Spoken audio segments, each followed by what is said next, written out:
Unlike the Hiraishin that requires the kuniyas to go from point to point, flash step is true speed, and what you saw was my after images when I stopped long enough to grab one stone at each spot. It's great for open area battle, but it has two flaws. Kakashi said at that speed you can't dodge. You literally have to stop and change directions.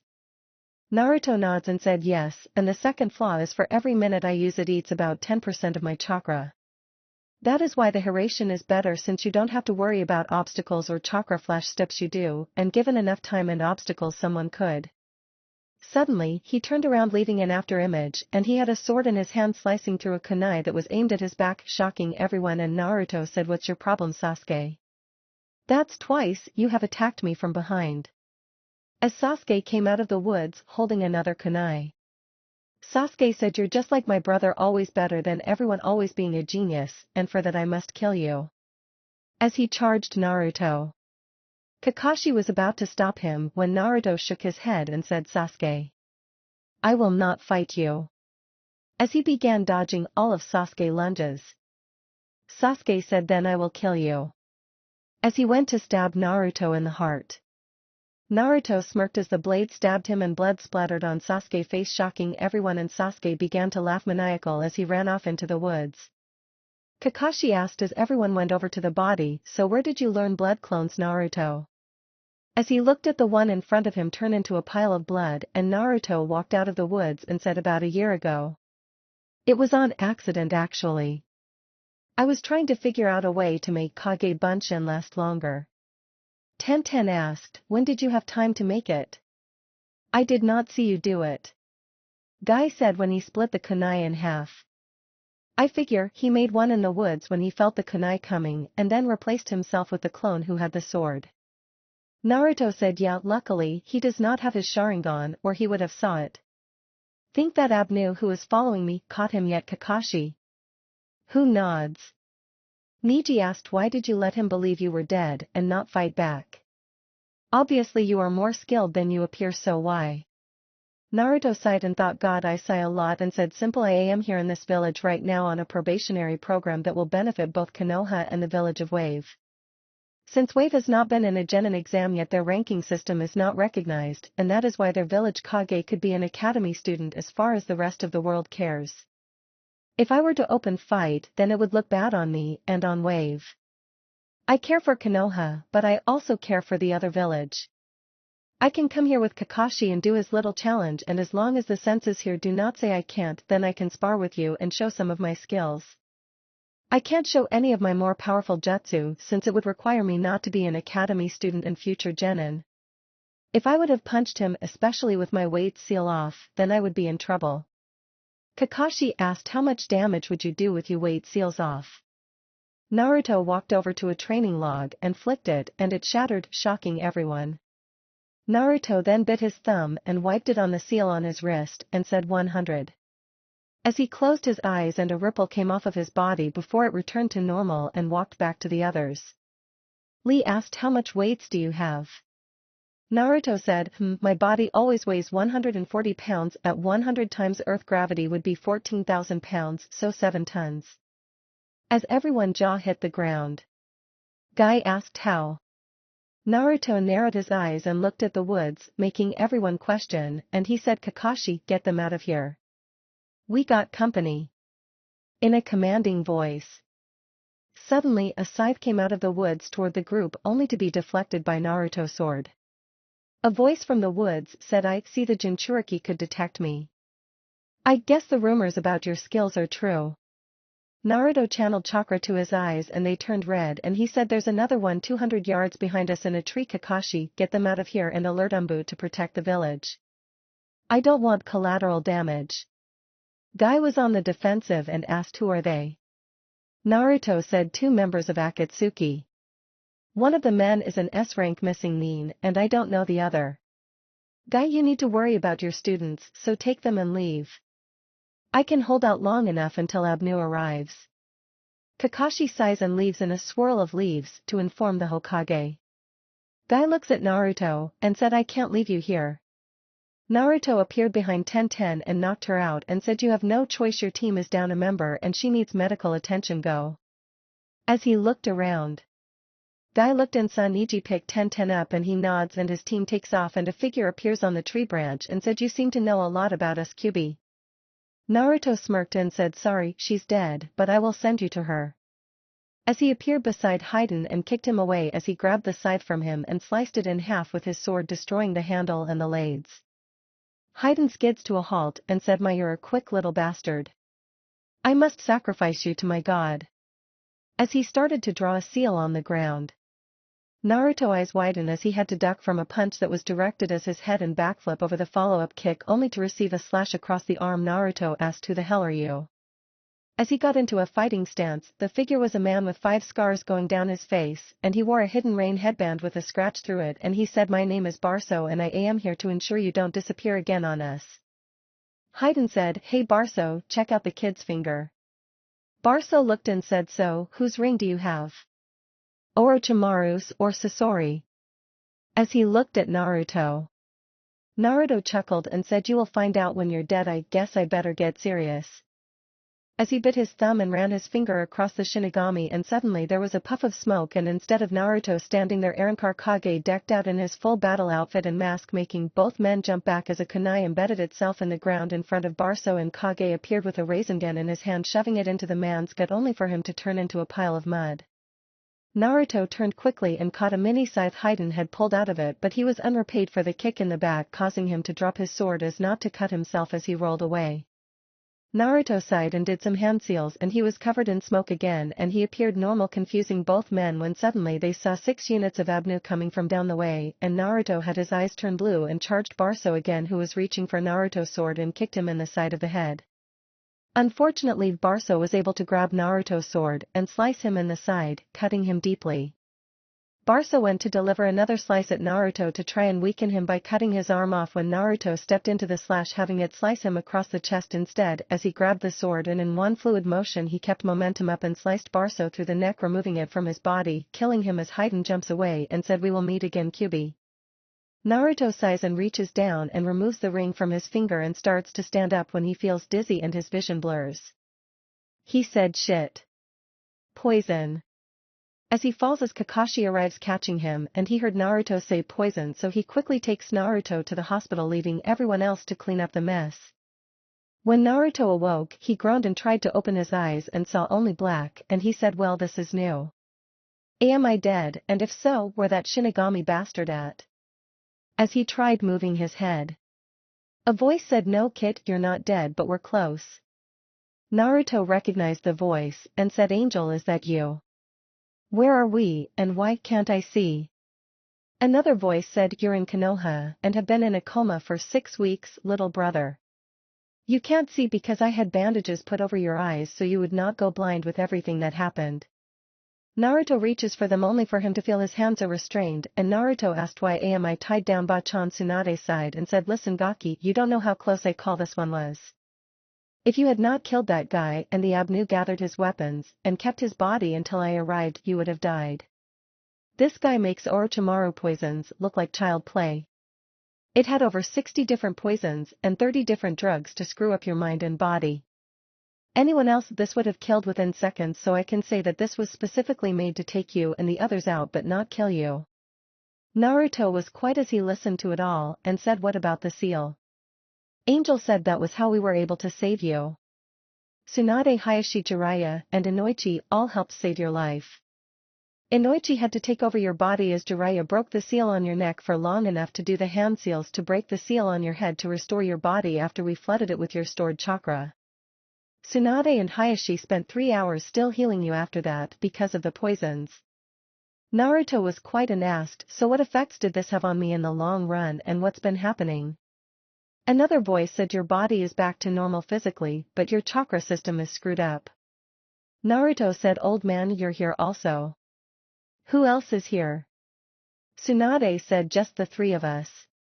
Listen kid, I don't know how to tell you this, but your chakra control now is like you never had any, so pretty much your entire jutsu skills are gone now. That poison put your system in so much trouble that with adding from the seal mine Hayashi and the tainted chakra with poison mixed with it all together made it where you probably can't even do tree climbing." 3, 2, 1, no, shouted Naruto as he wanted to cry over his loss of control. Angel said relax with your Kage Bunshin training, you should be back up to par in a few months. Naruto sighed and asked so what happened while I have been out?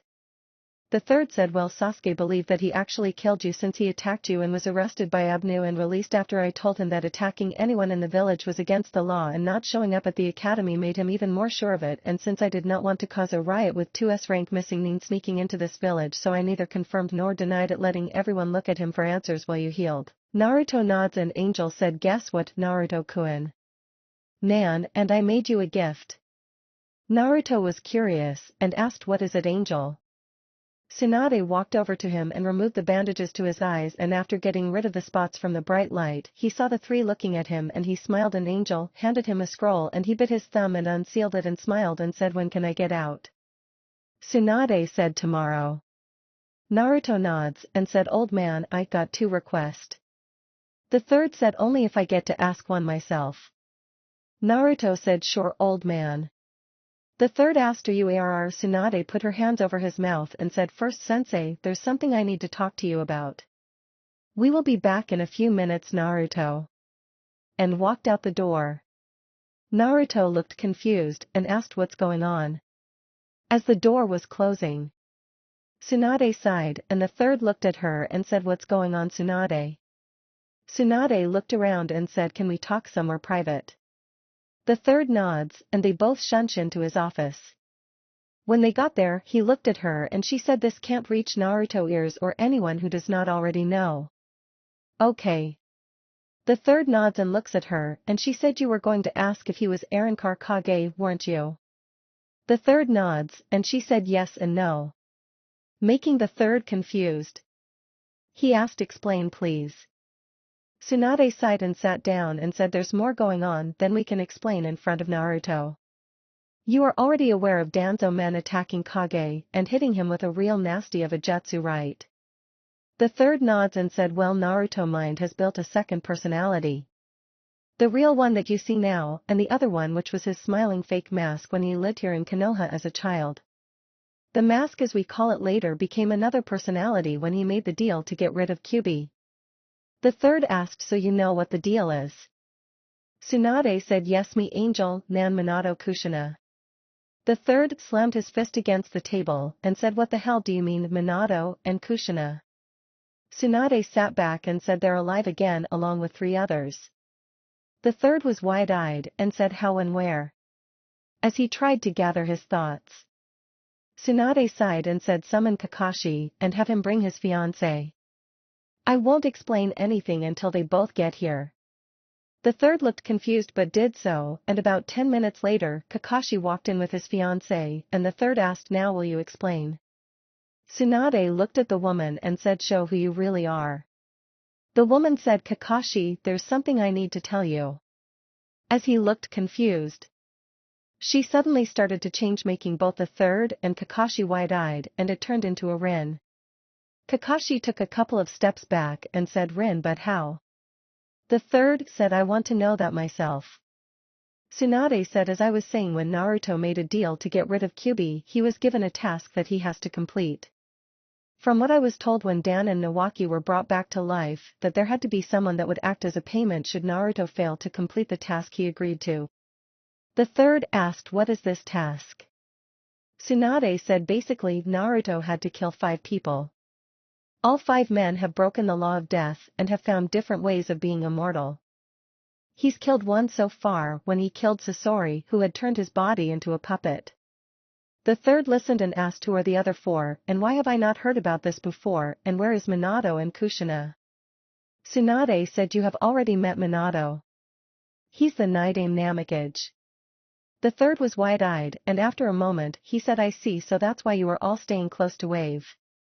Tsunade said mostly. The deal had some side effects on those who agreed to be payment, which I was one of them. It turned me back to the same age as Dan. Jiraiya went back to the same ages as Minato. That was how I was able to have children again by both Dan and Jiraiya. The third looked at Rin and asked what are you doing in this village and why have you not informed me of what's going on?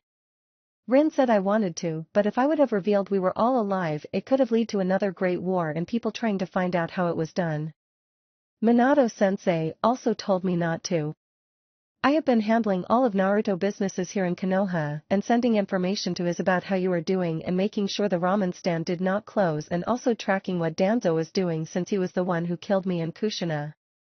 Kakashi clenched his fist and the third asked, what do you mean, and are sensei and his wife really alive? Rin said yes, Kakashi, they are. I was the nurse who delivered Naruto.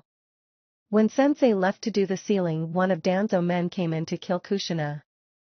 I tried to stop him but he killed me and my last sight was him preparing to kill her since she was asleep. Kakashi asked what was death like. Rin said I don't know.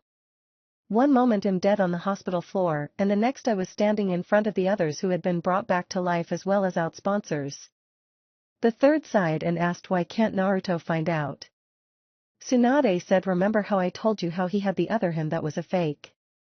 Everything he did as Arankar Kage was placed into the fake and that jutsu messed up his mind and is still blocking those memories.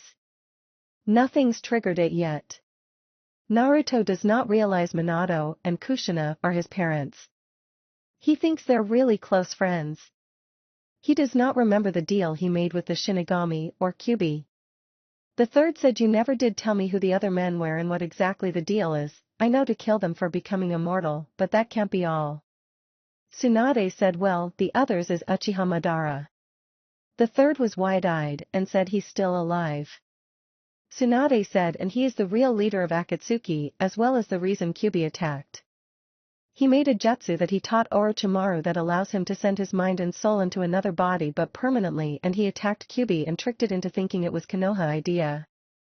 Orochimaru is one of those men he has to kill because he has used that jutsu. That's why we think he's going after the Uchiha. Another is a man named Haiden who has somewhere religion that as long as he sacrifices so many people to his god then he is immortal and the last is Kakuzu who takes the living organs of others and replaces his old or damaged ones. He has 5 hearts from what we gathered. Basically, the deal is Kyuubi wanted revenge so he gave his life up and gave Naruto his bloodlines. The Shinigami wanted in since Madara was one of his targets so he agreed to bring back people to help him train but no more than the number he had to kill. Naruto first brought back his parents and they started to train him but had 2 years to find sponsors. Jiraiya did Minato and I agreed to train him if he brought back my brother. Shizen agreed for her uncle but we made it where Shizen and Nawaki would be the same age so I could be with Dan. Funny because it made it where those two actually got married and have a little girl now. I don't know who Kushina's sponsor is, but she said she had one and since she alive I never asked. Rin's sponsor is actually Kakashi. Kakashi was wide-eyed and asked what but how. Tsunade asked remember when Jiraiya asked you if you had a chance to bring Rin back to life, would you agree to it and you said you would do anything. That was all the approval the Shinigami needed. Kakashi said so that's why I feel younger. Tsunade nods and the third asked so what do you plan to do and how is Naruto so strong? Tsunade said the 5 of us trained Naruto into the ground for nearly 2 years. We did the same for Angel, who as you may or may not know was Vixen's daughter before she was killed. We thought about bringing Vixen and Shinro back to life, but Angel said they were happy and died together so let them rest in peace. After the 2 years we split into groups of 2 to try and find those 5 men. Naruto and Angel just were lucky about finding Sasori. With what I discovered about one of Naruto bloodlines that he got when he was trying to save Angel I was able to make a serum that gave one of his bloodlines to others. It's the shape-shifting that Rin was using when she came in. Here Kakashi. Drink this. As she hands a small bottle out of her pocket. Kakashi looks at it and the third who nods and he drinks it and stumbles a little and Tsunade said cut yourself Kakashi. Kakashi looked at her and Rin said just do it. Kakashi sighs and cuts his hand and the third and him watched as his hand healed and the third said what happened. Tsunade smiled and said Kakashi show your eye. Kakashi looked at her but showed it and the third gasped and Kakashi asked why don't I feel my chakra draining. Tsunade said channel chakra to your eye. Kakashi did and the Sharingan appeared and he said how. Tsunade chuckled and said stop channeling chakra and think of an animal or person and picture it in your head though it has to be the same gender Kakashi and then think the words shapeshift. Kakashi nods and soon he transforms into Obito and the third was wide-eyed and Kakashi looked at himself and changed back and the third said this is amazing Tsunade can I drink some? Tsunade sighed and said sorry sensei but it won't work on you. The third asked why. Tsunade said 4 reasons sensei. First is that it works best on those who were part of the deal to bring others back to life. I don't understand that myself why yet. Second is that only 3 people of 30 I tested this serum on was able to get any form of this bloodline and theirs is weaker than the rest of ours. Third, the 3 people over the age of 35 I used this on died and last is Minato said that the fewer people who have this the better since he hopes it will be a long-lasting bloodline for his grandchildren when Naruto has them. The third sighed and said I see. Kakashi, why do you look like Pakun now? Making everyone look at him and Rin said you have an unhealthy obsession with that dog, Kakashi-kun. Tsunade said okay now that you know about how the Kyuubi actually died and all of this asked your questions. The third asked how good is Naruto really? Tsunade said if he went all out before this Sannin. Even with 3 years of his memory gone. The third was wide-eyed and asked then what is the reason he is actually here and what is really going on with Wave? Tsunade said well, after what happened to Naruto as a child Minato and Kushina don't feel they could live in Konoha without destroying it. They still care for Konoha but their faith in it has went way down so they decided that it would be better to be of aid to Konoha but also independent and then with what we learned of Orochimaru it solidified our plans. Kakashi asked what do you mean? Tsunade said simple. Orochimaru has started his own village and is planning to destroy Konoha. Where it is we don't know but we believe when is simple to figure out. When is the only time he could sneak an army into Konoha and also try to get the Uchiha. Kakashi was quiet and the third said I see the Chunin exams. That's why you all don't want our alliance talks to be known until then. Tsunade said yes, we figure that we can get Wave Village recognizes gain an alliance for both villages help protect Konoha and hopefully be in a position to get Orochimaru. The third said hence why Naruto is here. He's supposed to be a guard to intercept Orochimaru before he gets Sasuke. Tsunade said what's family for huh? The third was wide-eyed and said I see so that means that she is one of his fiancé huh? Tsunade said yes, but that little info don't get told to anyone. She really don't like her family especially with its dark past and no I won't tell you what I mean. I swore to her that I would not reveal it and if I did Jiraiya gets to take our son on a 3-year trip without me and there is no way in hell I will let that happen. Kakashi asked what are you talking about? Rin said Kakashi there's something you should know. There are 3 Uchiha left Sasuke Nan who is Itachi twin sister and Madara. What you don't know is that Madara has also used that body switch jutsu and has taken over the body of Obito. Kakashi clenched his fist so tight that blood was coming from them and said I see. With venom in his voice. The third asked so what about Naruto where is he in this? Tsunade said he has his skills. That's a good thing even without his chakra control now he could probably give most Chunin and a few Jounin a run for their money. Especially with Flash Step. Kakashi asked how did he come up with that? The third said I was wondering that myself. From Kakashi and Guy's reports it seems amazing. Tsunade asked when I told you Naruto was basically a genius I meant it. Naruto bloodline allows him to copy most jutsu like the Sharingan but Naruto don't like to really use the ones he copies unless he has to after the first time. He usually goes and makes his own version. The Rasengan he has created at least 10 versions of that are amazing. He is also a combo freak. He likes to combine jutsu. He's made a Nin-Gen-Kin jutsu hybrid called the harem jutsu that can make any man that is not gay pass out from blood loss. He taken the Hyuga ultimate defense and the Rasengan and combined them. From what Zabuzuki-same and Raiga told me he made a tornado out of steam wind fire and water. Making everyone wide-eyed and Kakashi asked around how many jutsu does he know. Tsunade was quiet and said regulars his own or both. The third said both. Tsunade snickered and said probably around 3,000 give or take 1,000. Making everyone wide-eyed. She then said his bloodline never shuts off, and since he can see 360 degrees, he's walked right down the middle of Iwa cloud mist and most likely Konoha, and just absorbs any jutsu he sees. He hates that, but it can't be shut off, and no one even knows he has one unless they seize the second stage, and then it's all guesswork. He just never uses the second level unless he's in battle, so the range he does copy is pretty small. The third said, I see. So what does Naruto believe is going on?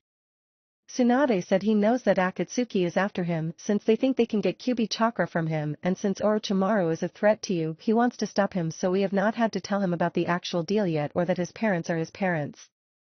They want to develop a relationship with him before he finds out. Nan has made it where he does not know about her bloodline, but with Angel's help convinced him that they are together since they got engaged after he helped to save her from Itachi. Kakashi asked, so he killed Itachi? Tsunade said partially. He set Itachi up, so he killed himself on Nan's weapon by accident, but she don't talk about it. There is bad blood between her and the Uchihas, and she is actually glad Itachi killed them, although she wants to get to know Sasuke but not yet. She said he needs to grow up a little to understand a few things. Don't mention that she's an Uchiha to him, or mention Arrancar Kage to him. To him that name is the fake name we used while he was Shodame, and we edit all bingo books he gets his hands on so he does not learn about the killing or that he is actually him. He hates killing, but he knows it has to be done. The third asked why was he the Shodame? Tsunade said he was Shodame for several reasons.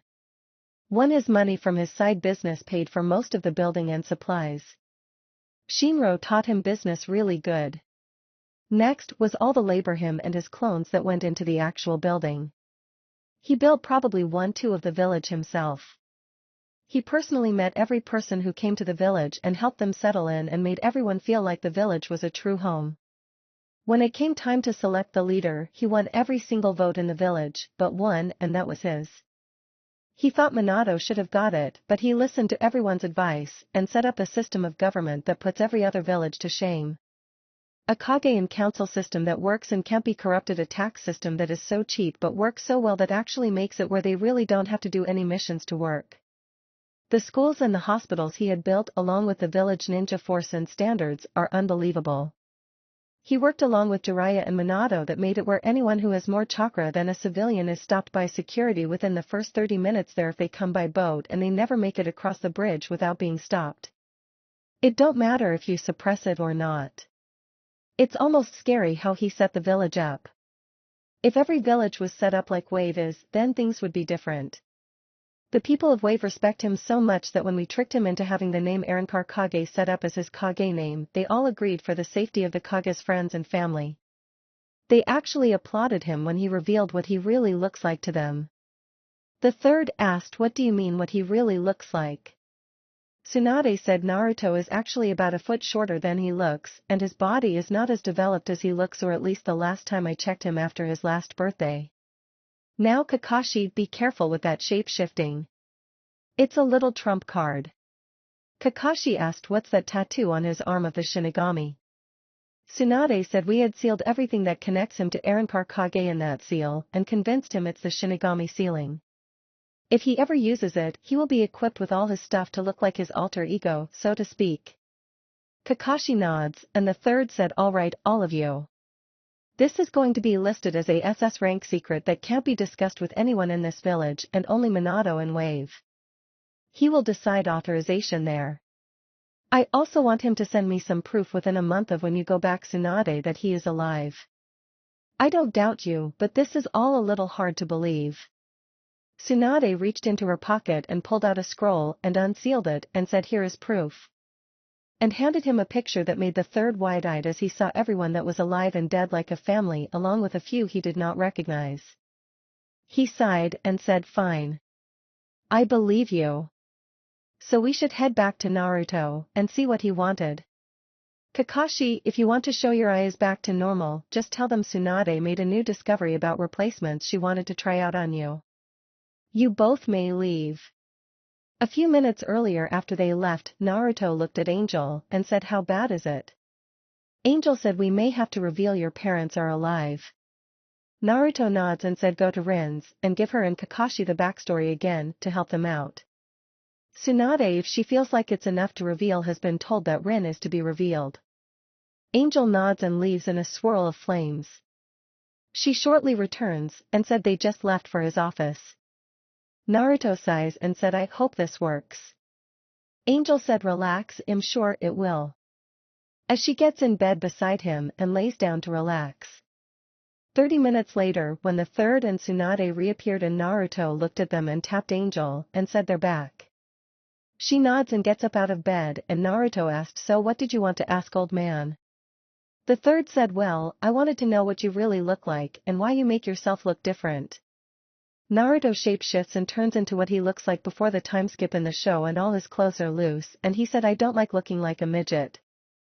I like feeling respected and as an equal and not have people look down on me, so I just made myself taller and older looking because of it.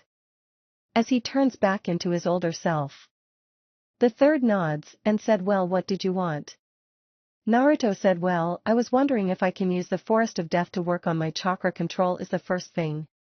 With a smile on his face. The third paled and asked why. Tsunade and Angel both snickered, and Tsunade said, just to prove it and see how he does it and you will understand. Trust me.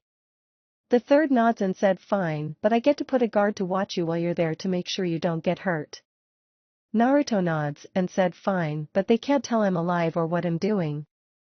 The third nods and asked, what's the other thing? Naruto said, simple, Sasuke thinks I'm dead. I want to pull a prank on him that will stop him from attacking people who are allies or friends. The third thought a moment and said, nothing lethal. Naruto said, no, I just want to use my new toy from my fiancé and scare him enough that he will piss himself. The third said, very well. If that is all, I got paperwork to do. Naruto nods and asked, you using Kage Bunshin to help you? The third said, yeah, but it still takes time because I only make 2 in myself. Naruto nods and said, good luck, old man. The third leaves and Naruto said, okay, what happened? Tsunade sighed and explained everything, and then her and Angel left to return to Wave since Tsunade had not seen her kids in nearly 4 weeks to take care of him. The next day when he was released, he went with the third to the Forest of Death, and the third asked, so what is this training you wanted to do? Naruto looked around and asked, is that woman hidden the one who is my guard? The third nods and said that would be Anko. So what are your training? Naruto said, give me a little room. As he bit his thumb and ran the blood across his wrist and said 1, and then he closed his eyes as the third got back and forced his put his hand in a seal and screamed Mass Kage Bunshin no Jutsu, and suddenly the entire area was covered in smoke, and when it was uncovered, both the third and Anko fell on their asses as over 10,000 clones were present, and Naruto said, okay, you know what to do. Get to work. They all took off working on tree climbing, water walking, leaf balancing, kunai balancing, and combining them also, as the real Naruto got to work on meditating, and the third said, I'm getting too old for this shit. As he leaves without saying a word. Anko just stood there unable to say anything. After about 3 days of 20 hours of chakra control exercises, Naruto looked at the woman who was sleeping in the tree and decided it was time. So far, the plans have been going without much trouble. The third knows about people coming back, and the lie about him having amnesia helped a lot.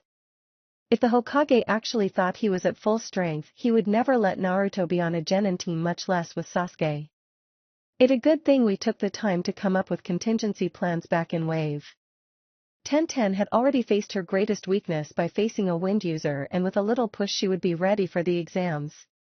Lee, seeing his speed and strength, will be more open to the idea of learning a few things from Naruto.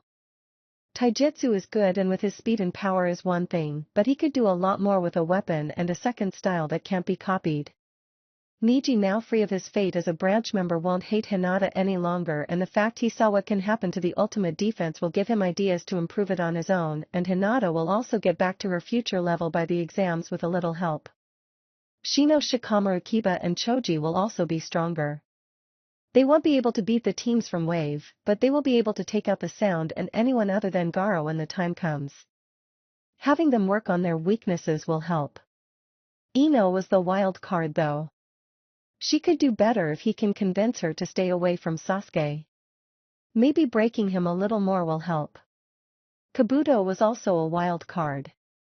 Originally, he was placed with Orochimaru by Sasori, but taking out Sasori might have changed his future, but only time will tell. Nan said not to worry about Sakura, that she would handle her, but how is the question? Oh well, time to take care of Anko. Were the thoughts of Naruto as he walked over to her and motioned for one of his clones with a nod, who hinged into Anko and left the training area, and Naruto kicked her foot, making her jump with a kunai in her hand at his neck, and she asked, "What do you want, Gaki?" Naruto said, "Heaven or hell?" Making Anko look at him questionable, and she asked, "What are you talking about?" Naruto put his hands in a seal and Anko fell to her knees in pain, grabbing her neck, and Naruto turned to look at her and said, "I was wondering if you had heaven or hell." As he looked at the seal on her neck after he removed her hand still holding the activation seal, Anko gasped out and asked, "What do you want and how do you know about this?" Naruto said, "I'm a seal master. I like pissing Orochimaru off, so I learned the secret of the cursed seal and I want to remove yours to piss him off some more." As he released the seal and stepped back, allowing her to catch her breath, Anko looked at him and asked, "Why are you interested in Orochimaru and how did you know about the seal on me?" Naruto said, "I will tell you, but only if you share a drink of sake with me." As he pulled out a sake bottle from a scroll, Anko looked at him like he was crazy as he drank some of it, and he handed it to her and she looked at it, and Naruto said, "Come on lady, you were the damn asshole's apprentice, so I know you can tell if it's poison or not." Anko sighed and gulped down a big swig, and Naruto snatched the bottle before she had a chance to drop it as she held her pain, screaming before she passed out.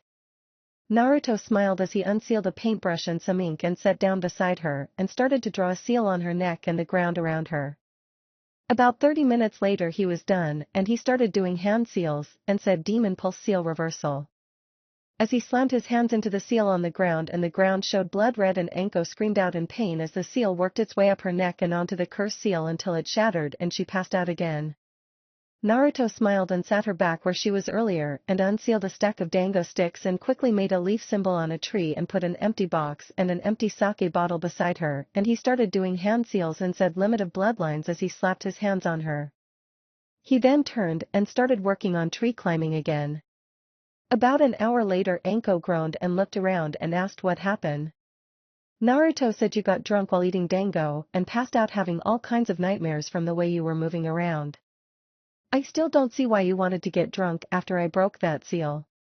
As he continued climbing a tree, Anko looked around trying to sort things out and said, "What are you talking about? What seal?" Naruto said, "The one on your neck. I saw it earlier today and commented on it, and you said you would do anything to be rid of it. I got rid of it and you went and got some dango and sake and came back and made that design in the tree while eating it and watching me. You never even offered me any either." Making a pouting face, Anko looked at the tree and then looked at the clearing and saw that there was an empty box of dango and her flavor of sake, and she looked around and then she pulled off her forehead protector and looked at the reflection of her neck and was wide-eyed and said, "Did you torture me with it?" With a quivering voice, trying to get over the fact that she was free of it. Naruto asked, "Why would I do that?" "I think that was part of your nightmare, Anko." Anko grabbed her head and said, "I got all these memories of you in my head, of your life and you wearing orange." As she looked at him trying to figure out what was going on, Naruto started to laugh and said, "Me wear orange? Next thing you will tell me I'm shouting I'm going to be Hokage and believe it." Anko said, "Actually." Naruto started rolling on the floor laughing and said, "Please stop. You're making my sides hurt just picturing it." Anko looked at him and said, "I guess you're right. What kind of idiot would wear orange?" Naruto said, "Yeah." In a little calmer tone, Anko asked, "Why did you remove the curse seal and how?" Naruto said, "I took an interest in seals since my dad was able to stop Kyuubi with one and have become somewhat of an expert." Anko said, "Yeah, Jiraiya taught you." Naruto said, "Yeah, remember I told you before you would let me do it." Anko shook her head and said, "I think it must be the stress of having the seal off that is doing it to me." Naruto walked over to her and said, "Yeah, it can be pretty messed up at times. Now don't be talking too much about strange dreams." Anko wouldn't want a little four-eyed medic mean finding out now, would we? As he started to walk away, Anko said, "Yeah, Kaboo," as she caught herself looking at Naruto and she charged at him as he stepped away and held a kunai at her neck. Anko asked, "How?" Naruto stood her up but stayed behind her and whispered in her ear, sometimes people get second chances. I am making sure some things are different this time around. Train and get ready for the finals. Don't tip our hand but be in a position to interrogate prisoners for info with the new knowledge you have. Get to know a certain Chunin while you can. Anko looked at him out of the corner of her eye and asked how many know about this and what are you planning? Naruto said enough for now. Just wait until the trap is sprung on Orochimaru. He won't be leaving Konoha alive. Not with the help I got for us this time. Anko asked why me? Naruto said you deserve a second chance. I felt you would like a little more payback and also I remember you saving my life a few times. This is my way to pay you back. Anko asked how much does the Hokage know? Naruto said he knows enough that Orochimaru is coming but not the exact details. Let's put it this way. When the trap is sprung, Orochimaru is going to have a team that puts Akatsuki to shame against him. Anko said you're Arrancar Kage, aren't you? Naruto smirked and said to remove shadow to bring light to those who have lived in darkness and despair. Does that sound like me? Anko chuckled and said hell yeah. So what do you need me to do? I'm in. Naruto said for now train. I gave you a little gift that will help you. Anko looked scared for a moment and Naruto said relax, you have a weak version of my healing factor and you can play it off as part of having the curse seal removed. If anyone questions about it then I will suggest getting Tsunade and since she is in on everything. Anko nods and said who are the heavy hitters if you don't mind me asking.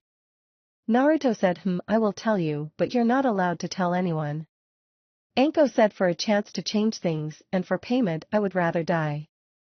Naruto said that's the woman I knew I could trust.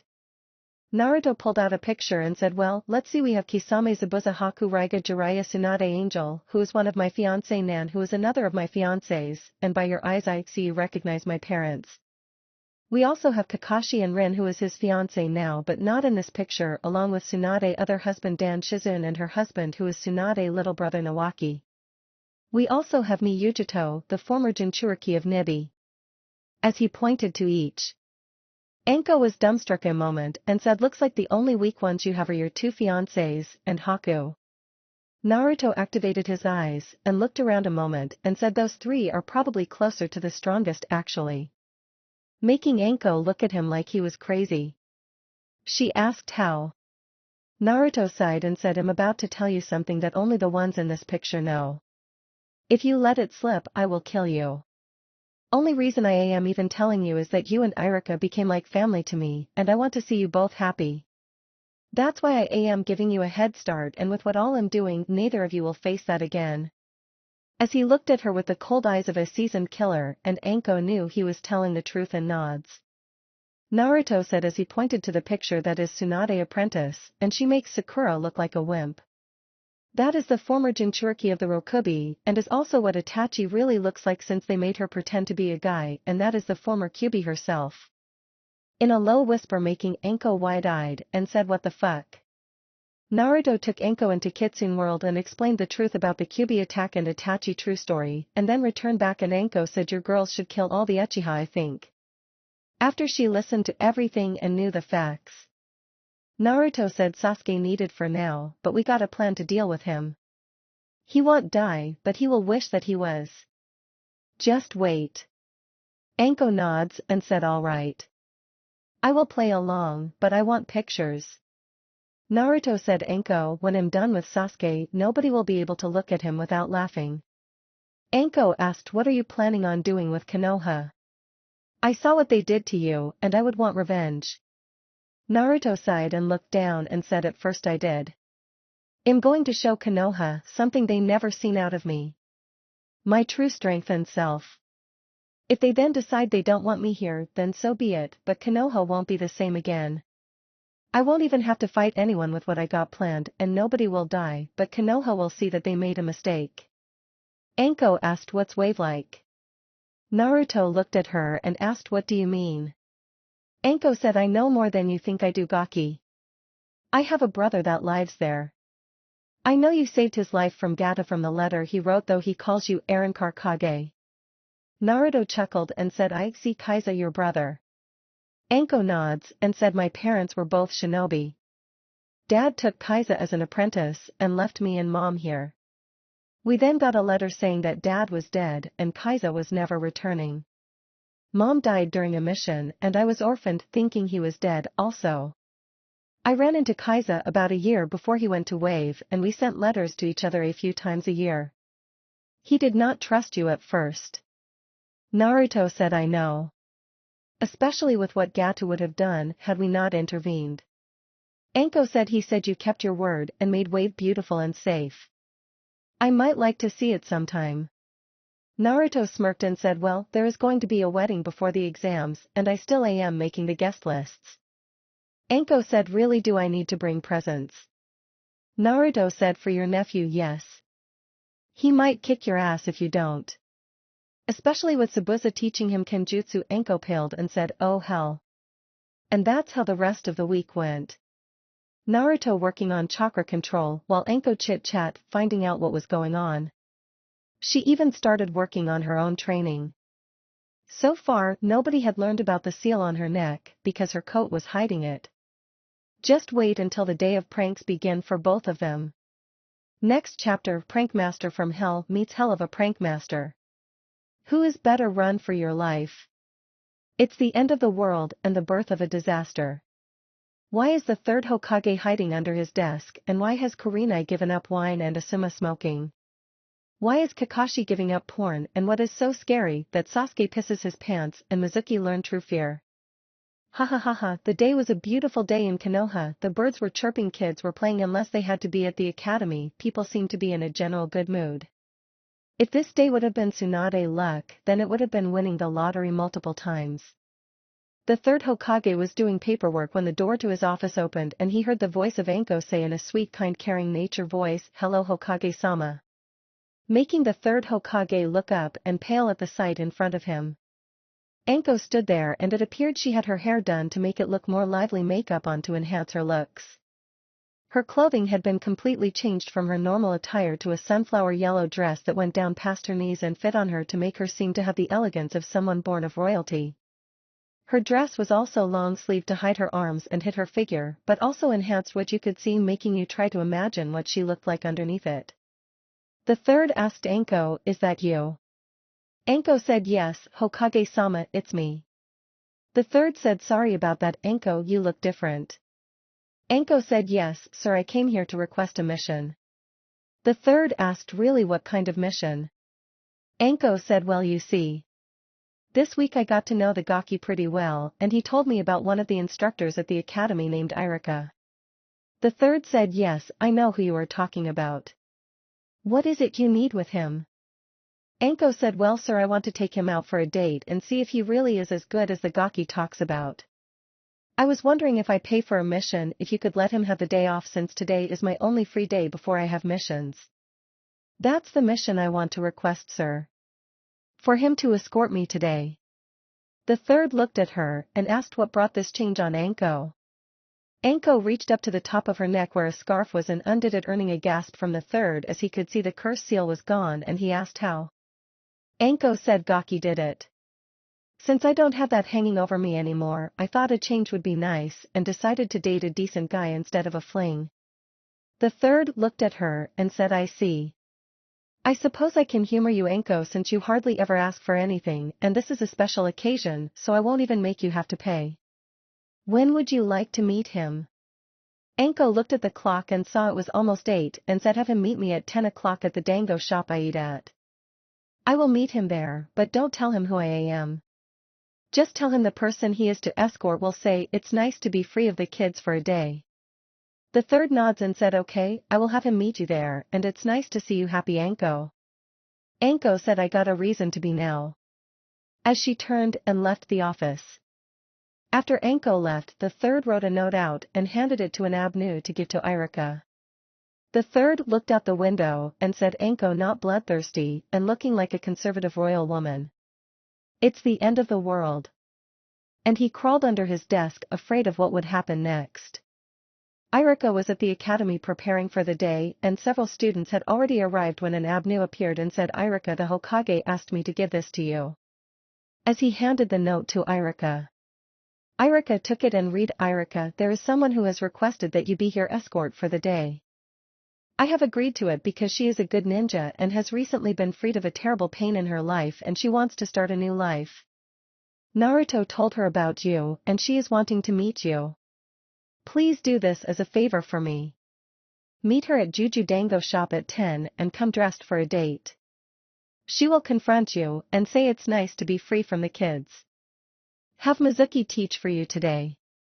Sandame Hokage. Irika read it again and said, "Okay, Mizuki, I am afraid that I won't be able to teach today, so please take over today." Sakura asked, "Why won't you be here today, sensei?"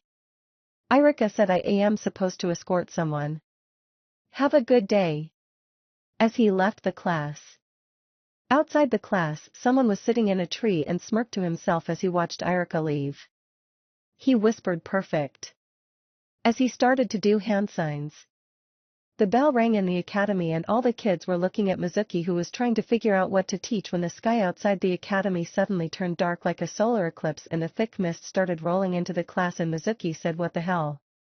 A dark chuckle could be heard as the mist covered the entire class but then started to thin and a figure could be seen standing in the fog dressed in a cloak and he said, "Hello Sasuke. Remember me?" In a cold voice that sent chills down everyone's spine. Sasuke asked, "Who are you?"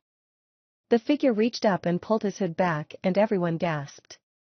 All of them had heard Sasuke bragging about Sasuke, but many thought that Sasuke was lying since he was not in jail. Sasuke said, "How I killed you." The figure took a step towards Sasuke and said, "You're right Sasuke, you did." As he stepped closer to Sasuke. Sasuke took a step back and Sakura asked in a stuttering voice since a small amount of ki was being blasted across the room, "What's going on?" Naruto said, "Since Sasuke here decided to kill me, I decided to return the favor." As he moved closer to Sasuke. Mizuki never did like Naruto, so he pulled out a kunai and ran at Naruto and stabbed him in the back and Naruto's head turned completely around and he said, "Won't work." As his head turned back around scaring everyone because nobody's head will move like that. Naruto walked over and grabbed Sasuke, lifting him into the air and said, "I should thank you Sasuke. Now I get to torture you in hell." As his eyes popped out his head and his skin started to crack, making everyone back away since they all could see this happening. Sasuke tried to break free when smoke started coming off of Naruto's body where the cracks were and his skin was falling to the ground below, and suddenly all the skin fell off when a small explosions of flames shot out of his head covering it, making everyone gasp as the flames surrounded a skull. The Ghost Rider change I don't own. Sasuke was freaking out and Naruto said, "Yes, now I get to torture you for days on end. I think I will start by peeling your flesh and feeding it to the hounds of hell." As more ki was directed at Sasuke. Sasuke asked, "What do you want?" In a trembling voice, scared. Mizuki tried to attack again with a fire jutsu, but it only burned the cloak and Naruto said, "Want to join us?" As he squeezed Sasuke's arms tighter, making him scream. Naruto smirked and then screamed, jumping a step back and grabbing his stomach, and he said, "No master, he's coming."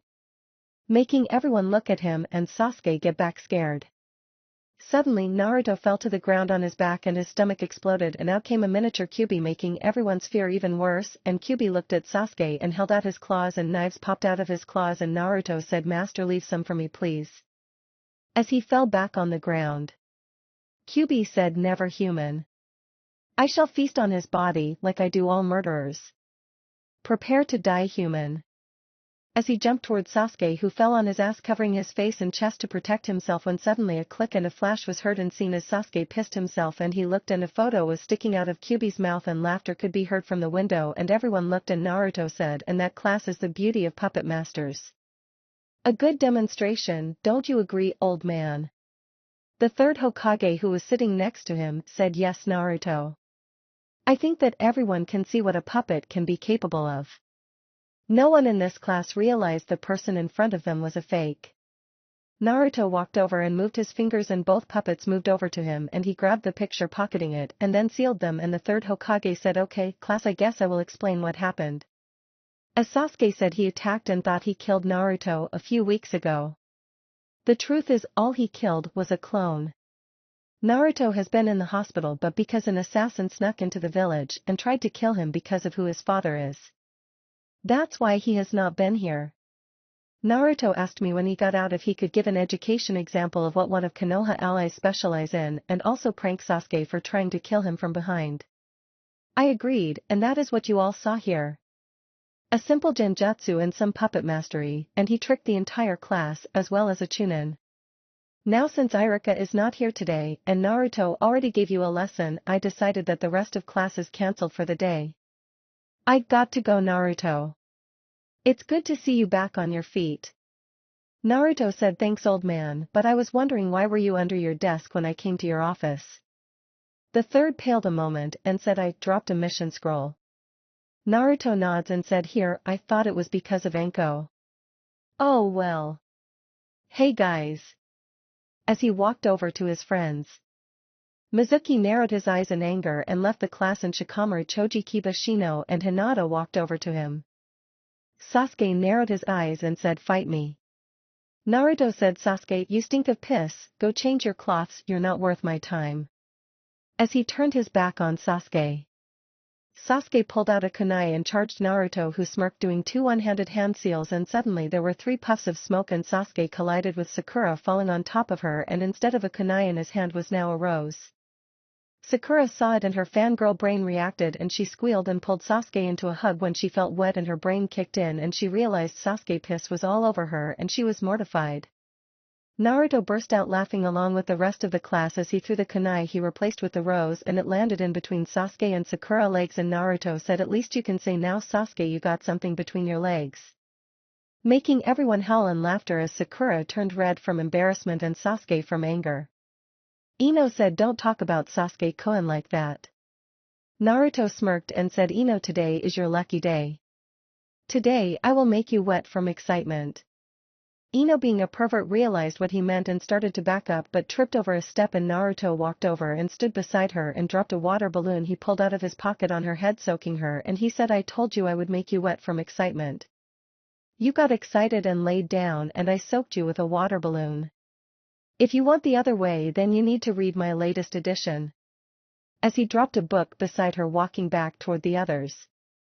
Sakura, who finally got up, said, who do you think you are? Sasuke-kun is better than you will ever be, so quit acting cool. Ino said, yeah, as she stood up pissed. Naruto smirked and said, so you say Duckbutt over there is better than everyone at everything, huh? As he looked at the two girls who agreed. Naruto said, Sasuke, you still want to fight me? Sasuke smirked and said, definitely. Naruto said, then I have a deal for all three of you. Sakura blinked and asked, what kind of deal? Naruto said, simple, I propose 3 challenges. If Sasuke can beat me at any one of those 3 challenges, then I will fight him. If he loses all 3 challenges, you two fangirls have to pay a punishment. Ino asked, what kind of punishment? Naruto said, if I win all 3, then you, Ino, will have to date someone of my choosing for 1 month, and you have to treat him like you would Sasuke. If you don't, you will have to wash every dog in Kiba family. Making Kiba smirk and Ino pale. Ino said, and what do I get if Sasuke wins? A little nervous. Naruto smirked and said, nervous are we? Perhaps you don't have as much faith in Mr. Perfect over there as you claim. All right. If Sasuke beats me in one of the 3 challenges, I will be your personal servant for 1 week, doing anything and everything you want, including paying for all of your shopping. Do you accept? Ino said, of course. As she got stars in her eyes thinking of the shopping. Naruto pulls out a scroll and wrote on it and said, sign here. As he held out a pen. Ino blinked and said, huh? Naruto said, this is a contract. It is proof of what our deal is, so that way either you will have to do as we agreed in the bet, or you will lose your ninja license and be kicked out of the academy, never to be a ninja. All 3 of you along with me will have to sign it to prove our bets. Ino looked nervous and Naruto said, not so confident now, are we? You know Duckbutt's going to lose. Ino sneered and took the pen and signed it and threw the pen back at Naruto. Naruto looked at Sakura and said, now you, Sakura. You also think Sasuke perfect and cannot lose at anything, so here is the proposal I have for you. If Sasuke cannot beat me at least once in a challenge, then you will not be allowed to say his name or talk about him for an entire month. If you utter his name once you lose since your word would be worthless and be kicked out of the academy. Sakura said I get the idea. What do I get if I win? Naruto said what do you want? Sakura said you will have to leave and never return to Konoha. Naruto said deal. As he wrote it down and handed her the pen which she signed. Naruto looked at Sasuke and Sasuke said what are the challenges? Naruto said since we want to be ninja the 3 challenges are this. The first one you and I must sneak into the woman hot springs get something that belongs to each woman there that is within 3 feet of her and it has to be something personal so everyone can prove it is that woman's whether it is her panties a piece of hair her signature anything that can be traced back to each woman there. You must also escape without being beat up by the woman at the hot springs and it is the Knucklehead hot spring that we have to do it at. You can use anything at your disposal including ninjutsu and weapons to get the item and escape. If the woman chase after you and you force you out of the hot spring as long as they chase you then the contest is still going. If you don't get an item from each woman within an hour then you lose. This is an infiltration mission for an item. Sasuke said what's the other 2? Naruto said the next one is a capture test. There is a cat known to everyone in this village named Tora. You must capture her by any means necessary and show them to the witnesses. Sasuke said what witnesses? Naruto looked around and said everyone in this class is going to be a witness. They will watch us enter the hot spring from the woods and they will be at a restaurant eating when we bring Tora in. First one to bring Tora to them wins. Even if you have to kidnap it from the Fire Lord's wife. Making everyone wide-eyed. Ino asked in a stuttering voice, what's the 3rd test? Naruto said it's a simple speed precision endurance test. There is a club called Rhubarb Dungeon across town. I will get us all in, so don't worry. At 4 o'clock every day they have a happy hour where drinks are half price. Now I know you don't know drinks very well Sasuke so don't think that's the test. What we have to do is work for tips during the happy hour. There will be 2 jars with our names on it. You have to get the customers to pay you tips on top of the drink price that goes in the cash register. The manager will watch both of us to ensure we don't mess the drinks up and get the money for the drinks and make sure one of us don't cheat. If you can get 1/4 of the tips I do by the time happy hour is over then you win and I have to fight you however you want. Even if I have to have my hands tied behind my back. Sasuke asked what do you get if you win the challenges? Naruto said simple you can't challenge me to a fight outside order spars and you can't follow me until we graduate from the academy. Sasuke smirked and said deal. Naruto quickly wrote the details down and he said okay all clan heirs who are not involved in this bet please come up and sign this as witnesses so that way it will be legal. As he looked around. After everyone was done Naruto said Kiba you hold on to this. Oh, and in case I forgot to mention neither Ino or Sakura can tell anyone about the contest going on. If you do then Sasuke automatically loses that round. Got it Ino and Sakura? As he handed Kiba the contract. Both girls said yeah we got it. Kiba said I hope you know what you're doing man Naruto said I got things under control. Everyone meet at the Knucklehead Hot Springs in 15 minutes. As he walked out the class heading there. Ino walked over and said I hope Sasuke-kun wins. Sakura said don't worry, he will. As she formed a plan Naruto was walking through town when he heard Anko and he entered the restaurant where Irika and Anko were eating and he looked at both and said I hope you're both having a great dinner. Irika spit out his drink and said Naruto you're back. Anko said yeah remember me telling you he talked about you. Irika nods and asked why are you not in class? Naruto said I gave a demonstration on Tsunapuppet use and the Hokage gave the class the rest of the day off. Right now I got a challenge against the Uchiha. If I win you won't have to worry about Sakura and Ino screaming about Sasuke for a whole month. Irika eyes lighted up and he asked what happens if you lose. Naruto said I have to fight Sasuke, be Ino's servant for a week and then leave Konoha forever. We even drew up a contract, but I won't lose. Anko asked what's the challenges. Naruto explained the first one and she said you do know that is a Kunoichi hot spring right? Naruto said you do know I own it right? Making both wide-eyed. Anko smirked and said what's the other two? Naruto explained them and Irika said we will be there for the last one. Naruto nods and said I should warn you. I got some unusual talents I picked up around Jiraiya. As he walked away, leaving two confused adults. Kakashi passed Naruto with Rin on his arm, though she was in her henge, and he said where you heading to? Naruto said ask Anko and Irika. As he flamed Shunshin away. Kakashi looked confused and looked inside and got wide-eyed, and he said I think porn has ruined my brain. Look at Anko. Rin looked and paled at the sight of Anko. She took a step back and walked into Asuma, who said pardon me Mississippi. Kakashi said Asuma is that Anko? As he pointed. Asuma looked and blinked and pulled out the cigarette and looked at it and then back at Anko and dropped the cigarette along with the pack and stomped on them and said I smoked something else. As he turned and walked away.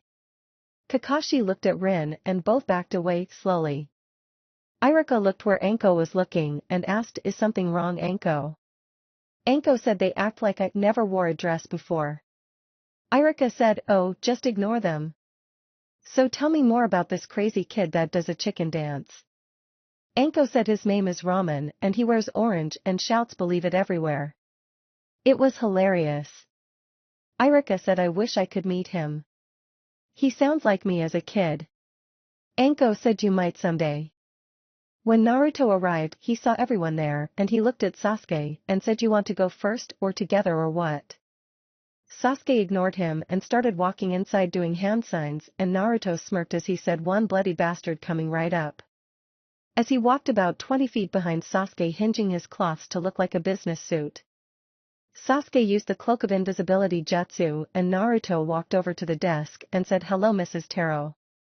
I'm Mr. Nankaze. My assistant Nermi told me that several of the other hot springs around town has had a string of peeping toms sneaking in. The woman behind the counter got wide-eyed and said I haven't heard anything about it, sir. Naruto said relax, I want you to accompany me back to the hot springs and notify the woman to cover themselves while I come and talk to them. I want their help in catching this pervert. Mrs. Taro said yes sir. Follow me, and I will guide you. As she walked out from behind the counter and lead them toward the back. Kiba asked what was that about. I could not hear what they were saying.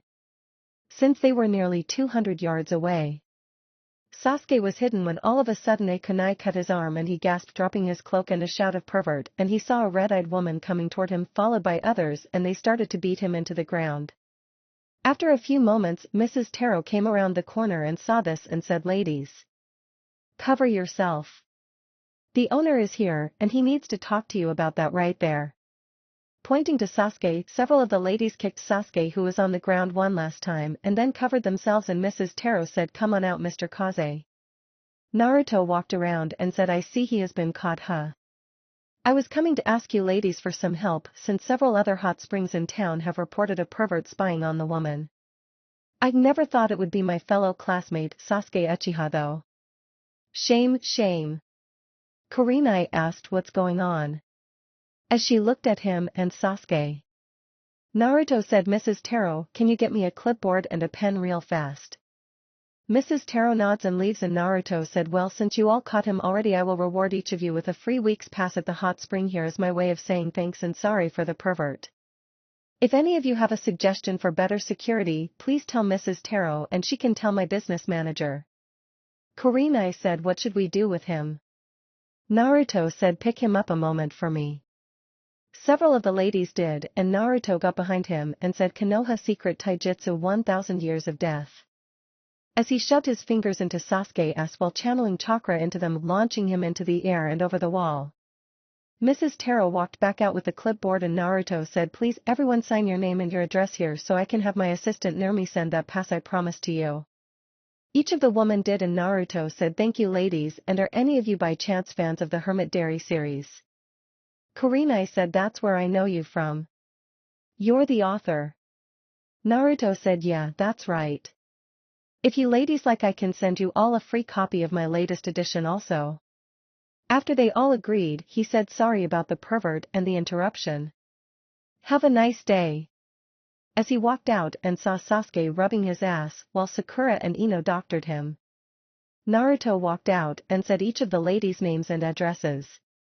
I guess that means I win the first challenge, huh? Sakura said that was not fair to Sasuke-kun. You cheated by ratting him out. Naruto said, has anyone looked at the sign up there? It said Kunoichi only, which means each of the women and they're a ninja.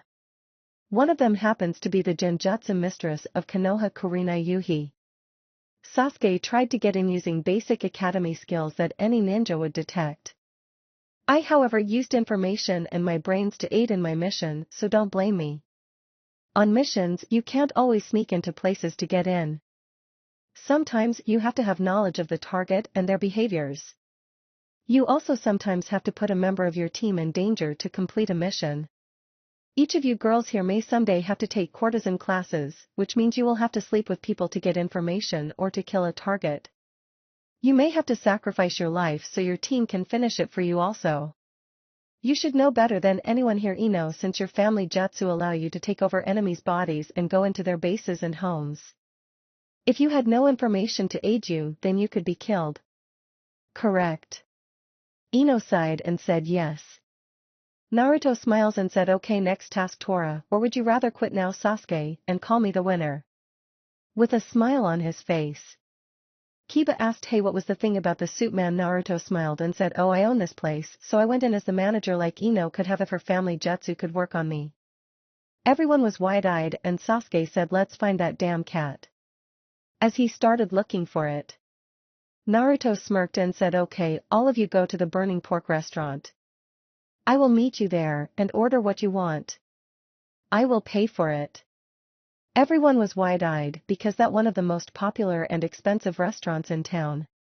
Naruto waited until they were gone and he smirked as he disappeared in a flame shunshin to appear on the Hokage monument.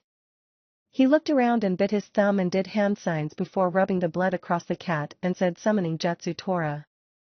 And suddenly a puff of smoke appeared and Tora looked around and meowed. Across town a few moments earlier Sasuke had caught sight of Tora and was chasing her and was about to grab her when he jumped and she disappeared in a puff of smoke. He went through the smoke and into a pile of trash. Back on top of the monument Naruto said, relax, Tora Calico, and Tabi said hello. Tora stopped from running and looked back and Naruto showed her his arm and said, I got the contract from the former Jinchuriki of Nibi. Tora said, so that was a summon. Who are you? Naruto said, Naruto Namikaze, former Jinchuriki of Kyuubi. Tora asked, why did you summon me? Naruto said, right now, I want to introduce myself to you and offer you a deal. I know how missions are given to capture you for the Fire Lord's wife. If my team is ever after you, there is a boy named Sasuke Uchiha. I want you to claw and bite him every chance you get. In return, I will carry any treat you want sealed in a scroll to give to you as payment. Tora thought a moment and said, salmon. I want a salmon.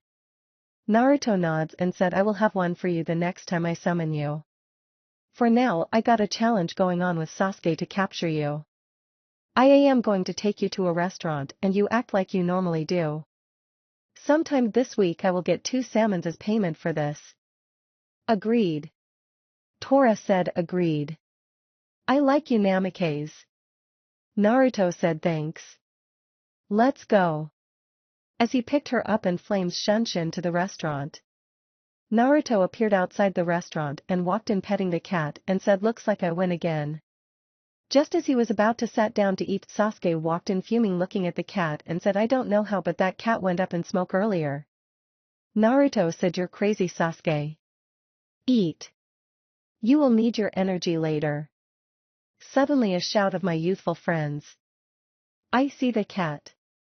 And everyone looked and Naruto said, so Team Guy was told to capture you, huh Tora? The cat meowed in a tired voice and Lee walked in and saw Naruto and said, oh Naruto-kun, your flames of youth burn brightly. Naruto smiled and said, thanks Lee. I guess you are here for Tora, huh? Tenten walked in and was wide-eyed and said, you're alive. Nobody would tell us what happened after you knocked me out. Naruto said, I got poisoned and was in the hospital. Oh, by the way, I talked to Tsunade and she said if you wanted to learn it, she would send her scrolls. Tenten beamed with pride and said of course. Naruto said so have you and Lee went on a date yet? Tenten blushed and said actually we went on several. Naruto blinked and said okay. That was unexpected. I'm happy for you both. Care to join us? Guy said I would like to, but we need to finish our mission. Naruto, who was still petting Tora, reached into his pocket and pulled out his wallet and grabbed a $100 bill and said okay, since I caught Tora for my own reasons, and she has been a good cat, I will give her to you if you will take this money and buy her a salmon to eat on the way back to the Hokage office. If you give her time to eat it, then you can split the rest of the money amongst yourself for the time wasted. Agreed. Neji said agreed, though my uncle wishes to talk to you and ask how you created that jutsu based on our ultimate defense. Naruto said okay, tell Hayashi-sama that I will see him Friday to discuss it after school. Oh, and before I forget, at 4 o'clock Sasuke and I are having a small challenge at the rhubarb dungeon. Come and see our stuff. Neji nods and said Hinata-sama. Hinata said Neji, we're family finally, you don't have to call me Sama. In a stutter voice. Neji said as you wish, Hinata-san. Let's go. As he got Tora and left with the money. Naruto sighs and orders his food and eats while chatting. After everyone was done, the waiter brought over the check and Naruto grabbed it and looked at it before he pulled out some money and paid, smiling. Ino looked confused and asked, how do you have so much money and why are you smiling? Naruto said, I own this restaurant, so all the money I spent will come back to me anyways minus labor cost. Shocking everyone. Shikamaru asked, what else do you own? Naruto said, I own every grocery store in Konoha, both banks, 3 hot springs, 5 bars, 2 nightclubs, 7 apartment complexes, 12 restaurants and a few other places like clothing stores and whatnot. Why? Everyone was wide-eyed and stunned. Sakura asked, how do you have so much money and how much do you have? Trying to find out if he was lying. Naruto sighed and bit his thumb and ran it across the scroll on his arm and said bank ledger. And out popped a huge book and he flipped through it about halfway and he said, well, my shipping business made 2 million last year's. I get 1 million for every book I publish and I have published 26 so far. My Konoha businesses make 11 million a year on average, my 4 casinos make close to 10 million a year each, my winery makes 1 million a year on average, my weight businesses make around 1 million since I only have a couple there. My weapon distribution stores make around 30 million a year minus labor and then all the other little things I am into. Why? As he closed it and sealed it back up, seeing shocked faces. Ino said, can I have a loan? Naruto said, your dad already has one out with me, so sorry, unless of course I lose the next challenge, but so far I am winning 2-0. One more and Ino has to date someone of my choosing and she has to treat him like Sasuke or she forfeits her ninja career and Sakura won't be able to talk about Sasuke. Man, I can already hear the silence. Choji said, hey, why you treating all of us if you don't mind me asking? Naruto said, what are friends for? Someday I may want a home-cooked meal or some tea with some friends, so why not treat you all now? Almost everyone smiled. Sasuke and Sakura didn't. Naruto tensed as he felt a pair of arms circle around his neck from behind, and he said, I hope my fiancés don't find out about this. With his eyes closed. A voice said, I don't think one of them will mind, do you? In a sultry voice. Naruto turned and kissed the lips next to him, making everyone gape, and a voice said, man, can't you do that in your own room? Naruto broke the kiss and said, shut it, Sushi. So what are you four doing here? As he looked at Kisame, Nan, Tayuya, and Kimimaro. Nan said somehow the council found out about me and requested I come to Konoha to explain why I never returned. Naruto nods and said, I wonder how they found out about you. Only 5 people including me know about you. As everyone sat down and ordered some food. Sasuke looked at Nan and said, who are you? In a demanding voice. Tayuya said, shut the fuck up, you fucktard. I bet you're a cock-sucking whore. Just looking at you makes me want to fucking throw up, you fucking emo fucker. Making several people blush or look shocked. Naruto set a new record. Tayuya, only 8 cuss words. Are you sick or something? Tayuya said, fuck you. You fucking fucker, I should fucking shove a damn kunai up your fucking ass, you fucking cocksucker. Naruto said, damn, remind me to invent a seal that works outside of wave for her dear. Sasuke said, I demand you tell me who you are. Nan looked at him and said, maybe later. So what are you doing here right now? Ignoring Sasuke, Naruto said, oh, emo boy here decides he wants to fight me, so I got a little bet going on. If I win one more time then he can't challenge me to a fight and Pinky can't talk about Sasuke and Blondie here has to date someone of my choosing. Nan nods and Kisame said, so who do you think found out about Nan? No one outside of Wave has mentioned anything. Naruto said, who knows, it was only a matter of time anyways, though I do wonder why the council would request it and not the old man. I know he knows about her and all, but he would not bring that up. Shikamaru asked, what are you talking about, Naruto? Naruto said, oh, where are my manners, everyone, this is one of my fiancés, Nan, this is everyone. Nan said, pleasure. Choji said, you're the Nan that makes all that delicious food. Nan said, I guess. Kiba asked, who are these other three? Naruto said, Sushi here is Kisame, former member of the Seven Swordsmen of the Mist and sensei of Team Water. Then you all have met the lovely Tayuya of the Fuma clan, and then we have Kimimaro Kagaya, last member of the Kagaya clan and their famous bloodline, and you all know Nan here. Everyone was awed by the three people since they all knew the famous Fuma clan and Kisame. Shino asked, what rank are you? Nan said, well, until the exams next year all of us are considered genin except Kisame here.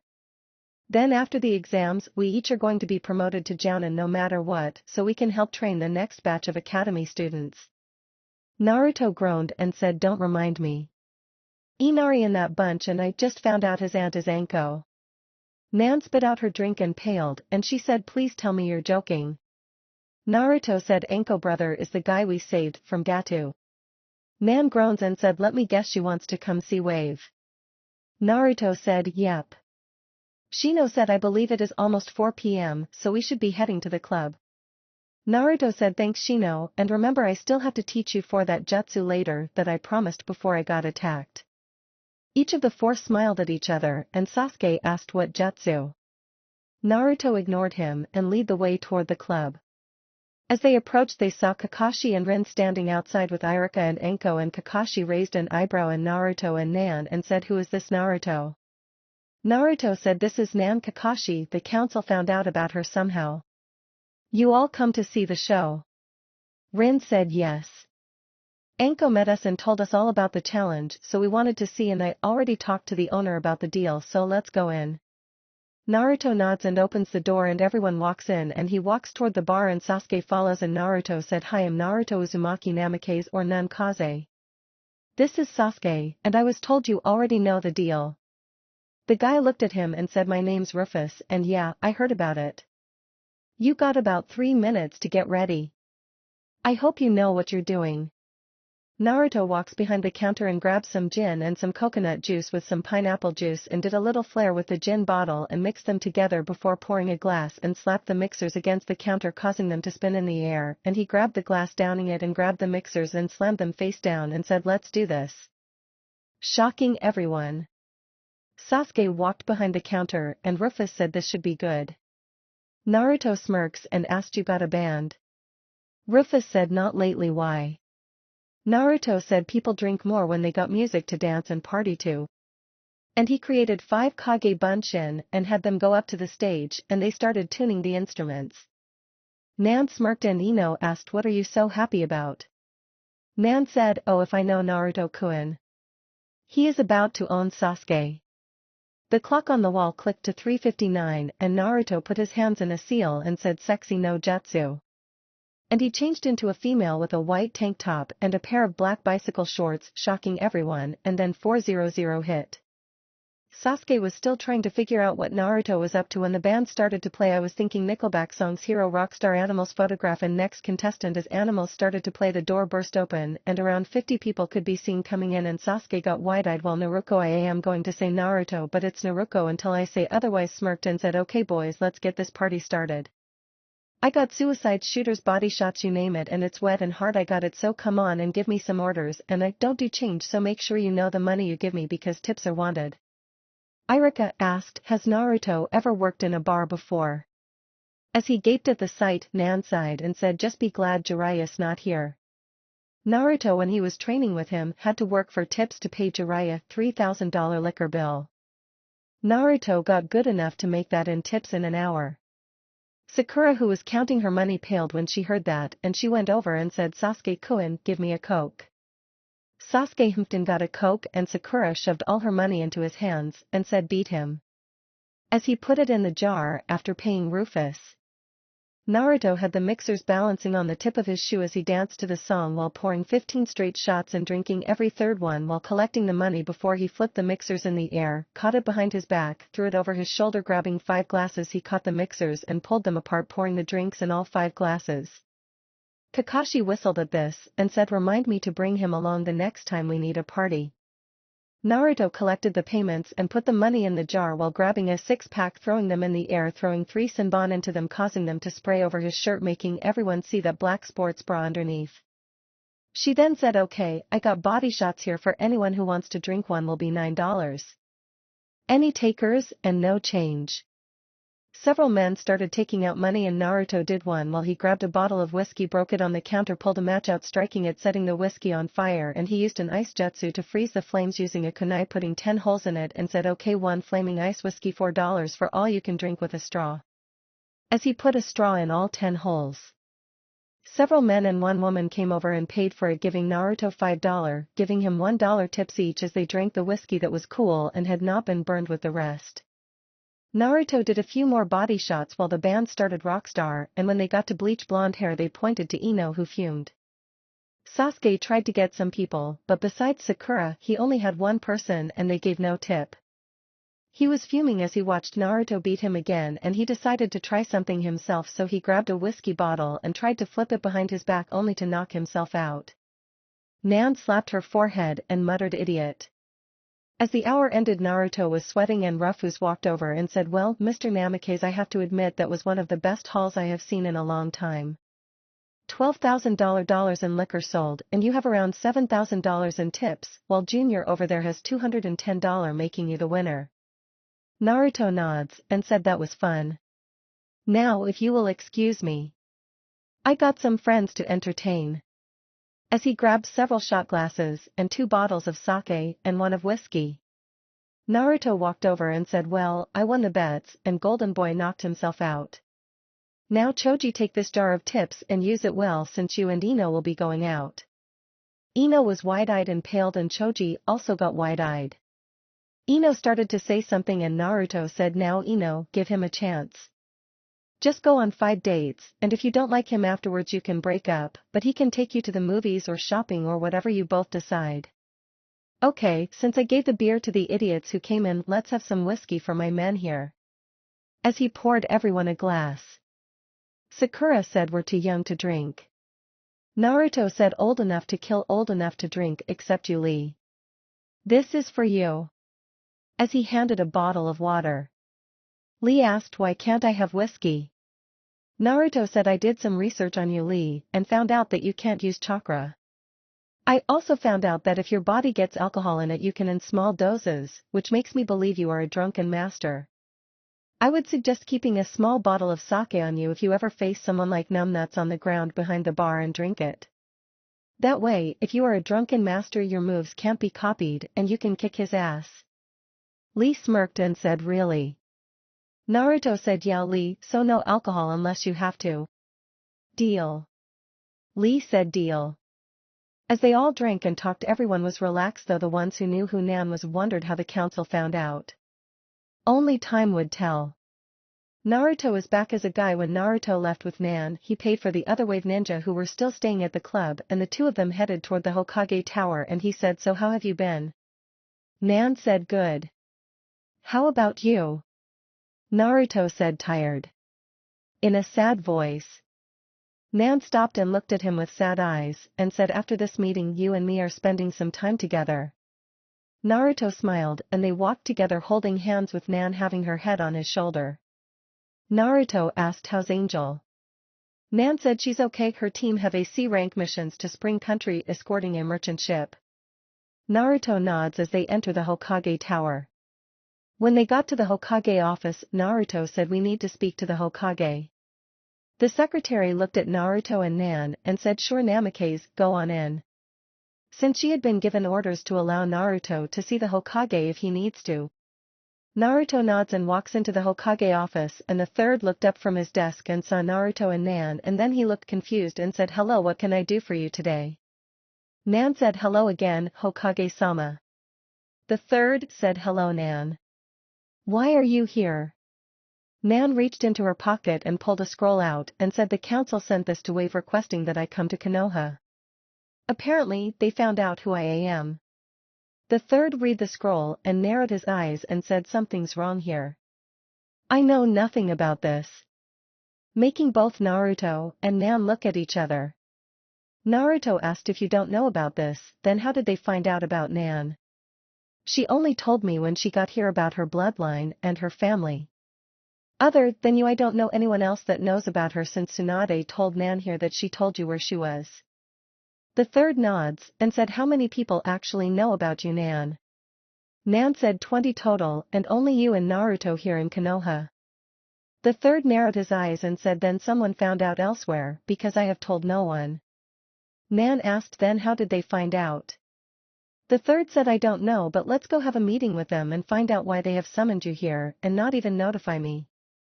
As he got up and walked with Naruto and Nan out to the council chambers.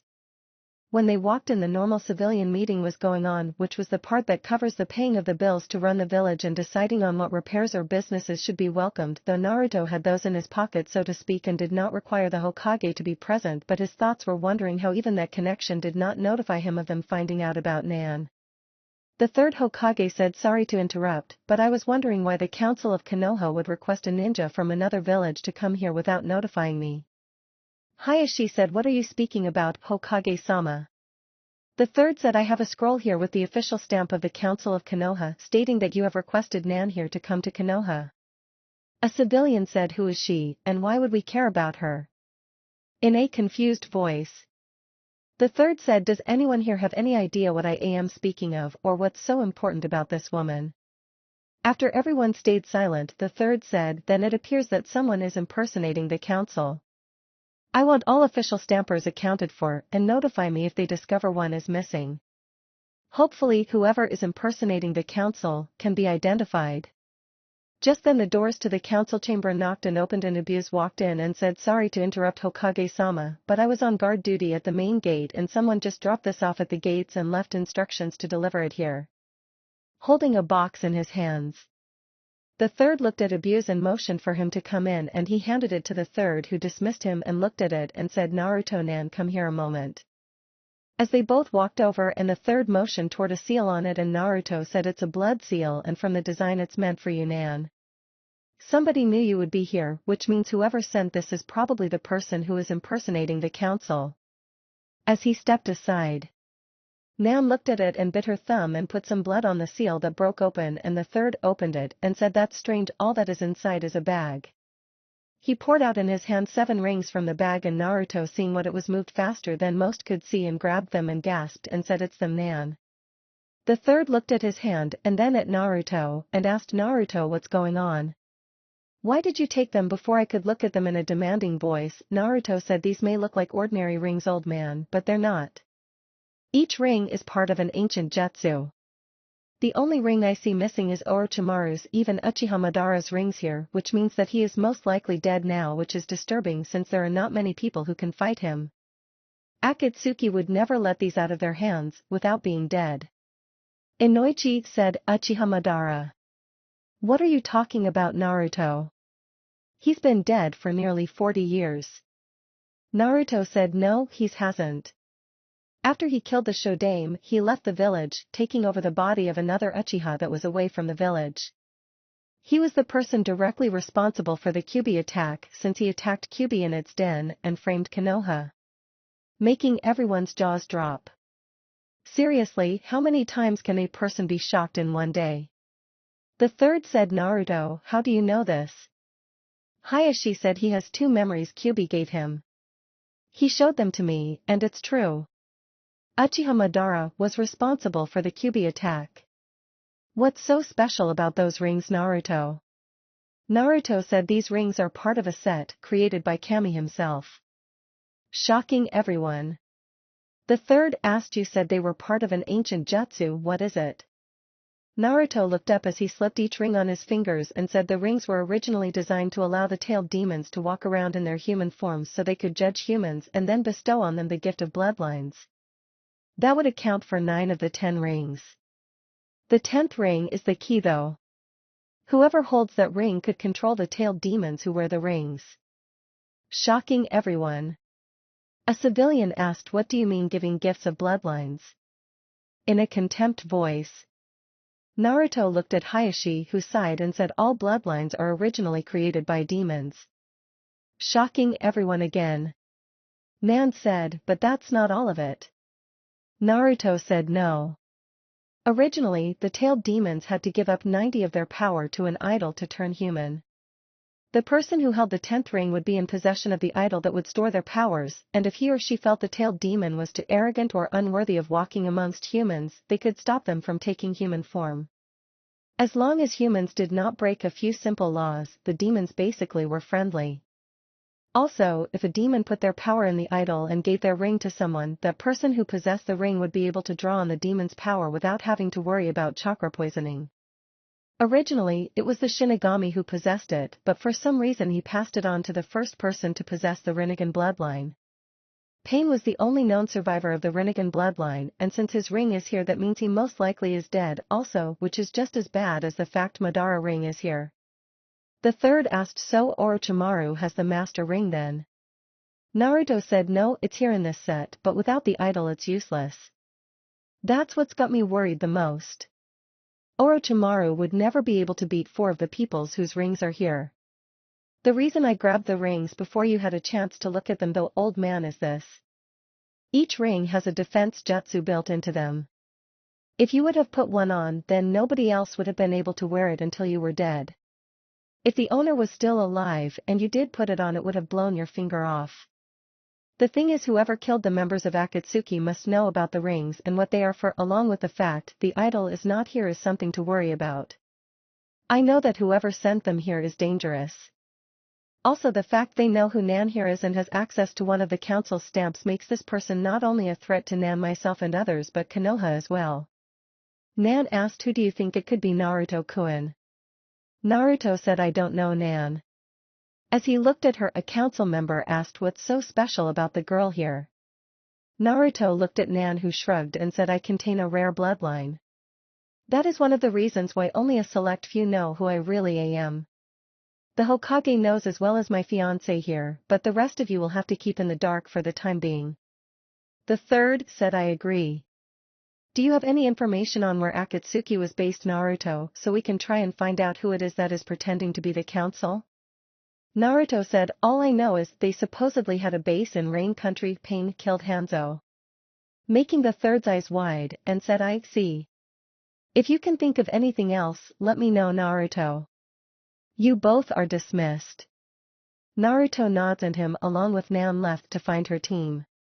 After searching for a while, they tracked them down at a bar drinking, and Naruto walked over to them and sat down at a table and said, we got a problem. Kisame looked at him and asked, what's the problem? Nan kick you in the nuts. Naruto, not in a joking manner, said, no, someone killed all of Akatsuki. Making Kisame spray his drink he was drinking and Kimimaro to sigh and Tayuya to cuss. Things just went into the unknown. Over the next 3 months, things around Konoha returned to normal. Well, almost normal. The month of silence about Sasuke from Sakura was great, and Ino did date Choji and all, especially when Naruto made a deal with Inoichi forcing her to go with Choji on the dates or else no shopping. The deal was simple. 6 months free rent in exchange for trying to hook up his best friend's son with his daughter. What could go wrong, right? As promised, Naruto taught Shikamaru, Choji, Shino, and Kiba all the jutsu, and even another jutsu. The Mizu Bunshin, which they all liked because of the side effect that happens when it is destroyed or falls off a building, landing on Sakura and Sasuke head on accident. Human-size water balloons. Boys will be boys, and each are pranksters at heart. Team Water returned to Wave, and Naruto had asked that they have security tighten things a little there to keep the village and his family safe. Naruto had sent a special scroll back with Nan to give to Angel. Something had been bothering him ever since that day at the council chambers. The bounties on the members of Akatsuki were cashed in and the man was named Shukachasu, and like Naruto other identity he also hid behind a mask. Toby mask with 2 holes instead of 1 to be exact. He also had a black cloak and a sword running across his hips. He was estimated at 5 feet 11 inches. Everything else about him was a mystery. Naruto now stood in front of the Hokage and said, "Old man, I got a request." The third said, "Naruto, somehow your requests always give me headaches." Naruto said, "Well, you see. I went the other day by the Chunin exam stadium and I noticed that the seating is cramped, utilities are not up to capacity, the terrain is so simple that high strategy skills can't be displayed properly, along with the fact that if we have at least 2 villages involved besides Konoha, most of our own citizens won't be able to get a seat based on all the VIPs. Also, security is a problem I noticed. With it set up the way it is, any avenue or jounins you place in the crowd to protect the VIPs can't accurately see all possible threat angles." The third looked at Naruto and said, "I agree with you, however, the problem is that we don't have the money and resources to remodel the stadium and address the problems you bring up." Naruto said, "That's why I am here.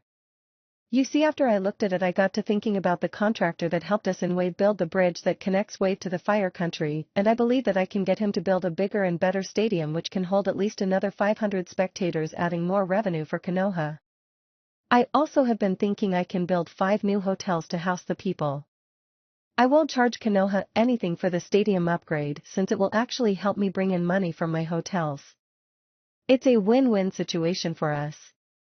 Konoha gets a new stadium and 5 new hotels, and I get more money from rentals, and I can make 2 of them 5-star hotels, 2 4-star hotels and 1 3-star hotel, meaning I can set my own rates for some of the more wealthy clients to stay and be impressed with Konoha."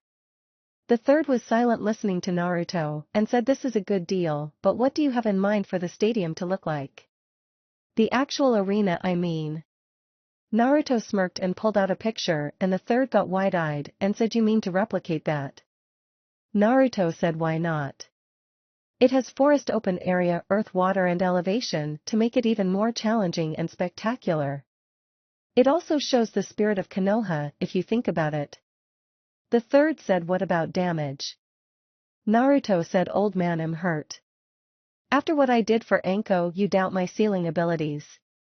I can make it that if you give a 2-minute break between each match where no one is in the arena floor, it will automatically reset itself. That time can also help the concession stands sell more food and drinks." The third said, "I see what Tsunade meant about you now. All right. I will bring it up to the council on Friday while you're taking the genin exams." Naruto smiled and said, "Thanks, old man." Naruto turned and started to leave, and the third said, "Before you go, Naruto, I want you to look at something for me." Naruto stops and walked back over to the Hokage, who pulled out a drawer and grabbed a bingo book and flipped through some pages and stopped and said, "I want you to read this and tell me if anything pops into your head." As he handed the book to Naruto, who read, Arrancar Kage SS rank, age, weight, height estimated at 6 feet, eyes, hair, home village, skills Hiraishin Rasengan Kage Bunshin bloodline, dressed in all black and has a white mask that had black eyes that is impossible to see through, and 4 red lines running vertically down the middle with 1 line going through each eye and the other 2 lines going down the nose. Carries a sword and is in the company of a fox. Also carries the Raijin as well as the Shodame Hokage necklace as reward from Tsunade. Assassinated the daimyo of Snow Country as well as nearly 75 men to restore the rightful ruler to power. Killed the Yonde Mizukage for what he describes as being an idiot for harassing bloodlines. Rescued the nephew of the Marsh Country order by Sandame Hokage of Konoha. All Konoha neens are to leave person alone and avoid confrontation at all cost. Killed S-rank missing nin Abnu Captain Uchiha Itachi of Konoha. S-rank missing nin Jounin Sasori of Suna. S-rank missing nin Jounin Deidra of Iwa. A rank missing nin Chunin Aoi Rokusho Jounin of Rain. B rank Snow nin Chunin Nadar Ruga. B rank Snow nin Chunin Kakuyoku Fubuki. B rank Snow nin Chunin Fuyuguma Mazor. B rank missing nin Jounin Suan of Waterfall. B rank Rain nin Chunin Kirasame. B rank Rain nin Chunin Hisame. B rank Rain nin Chunin Murasame Daimyo of Snow Country. Kazuhana Do to Yonde Mizukage. Pura Tomas. Naruto dropped the book and took a step back, and his eyes seemed to have lost focus. The third said, "What is it, Naruto?" Naruto looked at his finger and pulled a ring off and said, "Sasori." This is his ring. As he looked at it. The third said, do you remember anything else, Naruto? Naruto was quite a moment and said, pain. I remember my head was in pain, some men attacked me and I don't remember, it all seems hazy. The third looked at Naruto and thought Ibiki was right, being confronted by this has triggered some memories. I'm sorry Naruto, but if your father and you are right and Orochimaru is coming, then you need to know what you can really do and not have partial memory. Naruto looked at the third and said, old man, what's wrong with me? Why do I have memories of killing people I've never met? The third said, Naruto, you remember how you can't remember the age of 6 to almost the age of 9. Naruto nods and the third said, it's because you were attacked by some men and they used a jutsu that messed up your head. The people you remember killing you really did. I'm sorry. In a sad tone. Naruto looked in thought and said, I remember meeting Nan. Itachi came to kill her and I fought him and we both killed him. As he looked down, trying to remember more. Inside he was thinking, nice try old man. Now thanks to you I can show my real skills. Better keep up my act. And the Academy Award goes to Naruto Namikaze for his acting of an amnesia patient. Naruto looked down and said, I need some time alone, old man, to think. The third nods and said, I'm sorry for bringing up the bad memories for you. Naruto smiles a small smile and leaves. The third said, okay Ibiki, I want you to update the bingo book. Ibiki nods and leaves.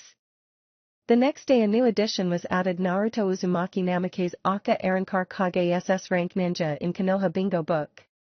Age 13, weight 145, height estimated at 6 feet, eyes blue, hair blonde, home village, born in Konoha, left at age 5, founded wave at age 9, becoming Shodan Namikaze.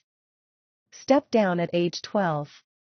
Return to Konoha age 13 to attend the academy.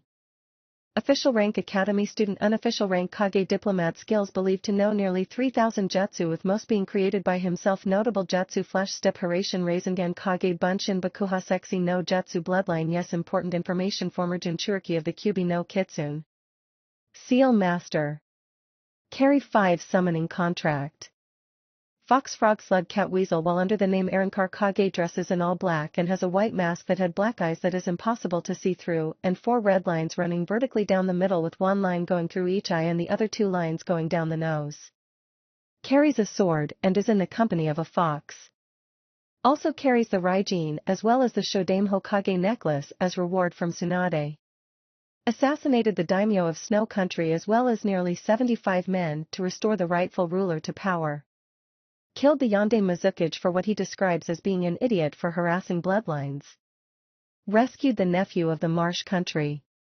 Order by Sandame Hokage of Konoha, all Konoha Nins are to leave person alone and avoid confrontation at all cost. Killed S-rank missing Nin Abnu Captain Uchiha Itachi of Konoha.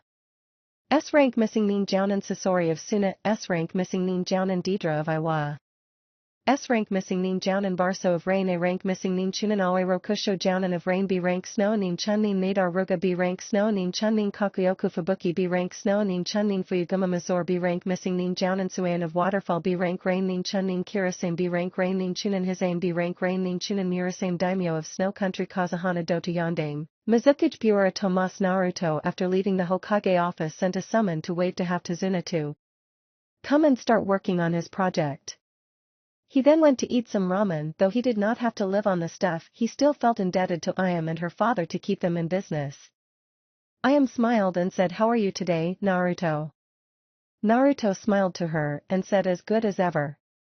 The only woman I know that compare to your beauty, Ayam, are my fiancés, who are goddess.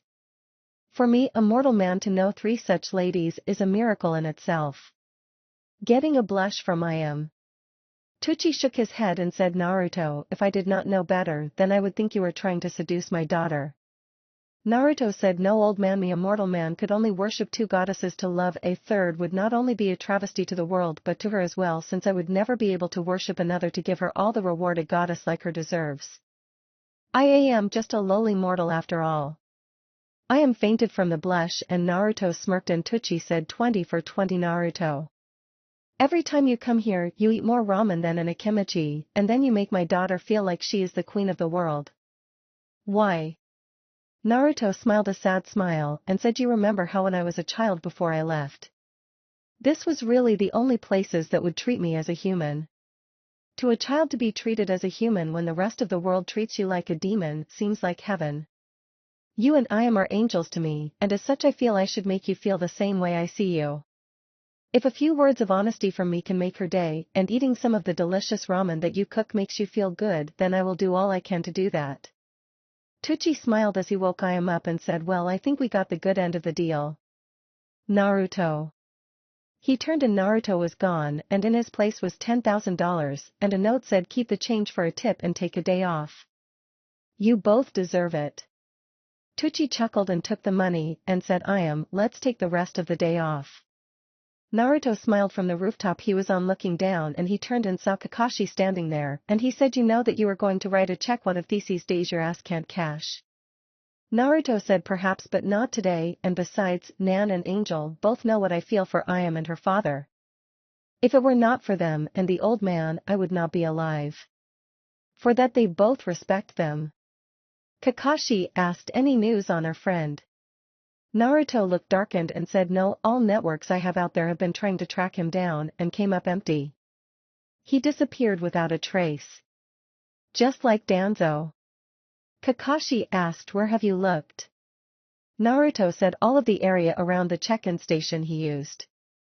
It's as if he was not even there. Kakashi nods and said, so, how's the academy? Naruto said, Sasuke pissed. My little help has made him lose the title of Rookie of the Year. Kakashi was stunned and said, really, who is it now? Naruto snickered and said, Hinata. Kakashi asked, how did that happen? Naruto said, well, Sasuke has been so focused on what I am doing that he is missing stuff in class, and is following me trying to learn my secrets that he is not studying, which made his book grades fall. Hinata confidence has increased since her and Tenten began getting gift packages from Tsunade to help her train and study. Hayashi is so surprised by her change since his family united and is actually wondering who could win in a fight, her or Niji. Kakashi nods and asked, what about Kiba, Choji, Shino, and Shikamaru? Naruto said, well, I convinced them all to do weight training to increase speed and strength after introducing them to Lee. That is helping, and I think they are all at around 200 pounds total, give or take 100 pounds. Chakra control is mid-chunin since they all got tree and water walking down, so that will make them stronger. I also got them to learn stuff away from their family styles to make them unpredictable, however we never show it around the school so it don't go into their files. They are also smarter at strategy thanks to playing shogi, but they are nowhere near Shikamaru level of strategy. Kakashi asked, so what is your next plan? Naruto said, well, Mizuki is still around, but I'm untouchable this time, so he will most likely try for someone else who is gullible. He's too chicken to do it himself, and with all the attention I've been giving him lately, he won't want to stay much longer. After all, when you have 16 visits with Ibiki, you don't like attention. Kakashi asked, only Ibiki. Naruto nods and channels chakra in his eyes, turning them red, making sure no one was around, and said, she's waiting until we get him on the actual theft before confronting him. Having info and using it at the wrong time is just as bad as not having any. As his eyes turned back blue, Kakashi sighs and asked, so who do you think will be the one he go after? A bird flew by and landed on Naruto's shoulder and said, oh, I'm sure a little birdie will tell me. As it flew back toward the academy, Kakashi started to laugh and laugh even harder and said, I still don't know how you do that, and even I can't tell. Naruto said, remember the flaw in my sexy no jutsu. Same thing. Kakashi sighed and said, so they really become the birds. How did you manage that one? Naruto snickered and said, what else accident? Both Naruto and Kakashi tensed as they felt someone using Shunshin to appear with them, and when the leaves died down they saw Enko and she said, we got trouble. Kakashi asked, what now? Enko pulled out a bingo book and said, Ibiki already had these printed up to give to all the Jounins and Umbu before you met with the Hokage earlier for whatever reason. Check out page 126. As she handed the book to Kakashi, who read it and sighed before handing it to Naruto. Naruto said, shit. The old man moved faster than I thought he would. Make sure team does not get one or I will have to fight him for real. I don't want to kill the ass. imperfectly happy with maiming him. Anko said well we can try but the new edition is going to all of the other distributors also so by the end of the week you will be known to all the nations. Kakashi said and you will be a lightning rod. Naruto snorts and said when am I not? I can stand still and trouble will find me. Just then Naruto felt a strong genjutsu and he looked and saw both Anko and Kakashi dispelling it and he said see what I mean who the hell would put a genjutsu here and why such a powerful one? Everyone looked around and Anko said look at the monument Naruto. Naruto looked and clenched his fist. Someone had carved whiskers on the Yandame's face and wrote the word dead last on his forehead. Naruto said who the hell did this and how did they pull it off? What was also being covered by the genjutsu? Those thoughts were repeating over and over again all across town as they saw it and wondered what they meant by dead last.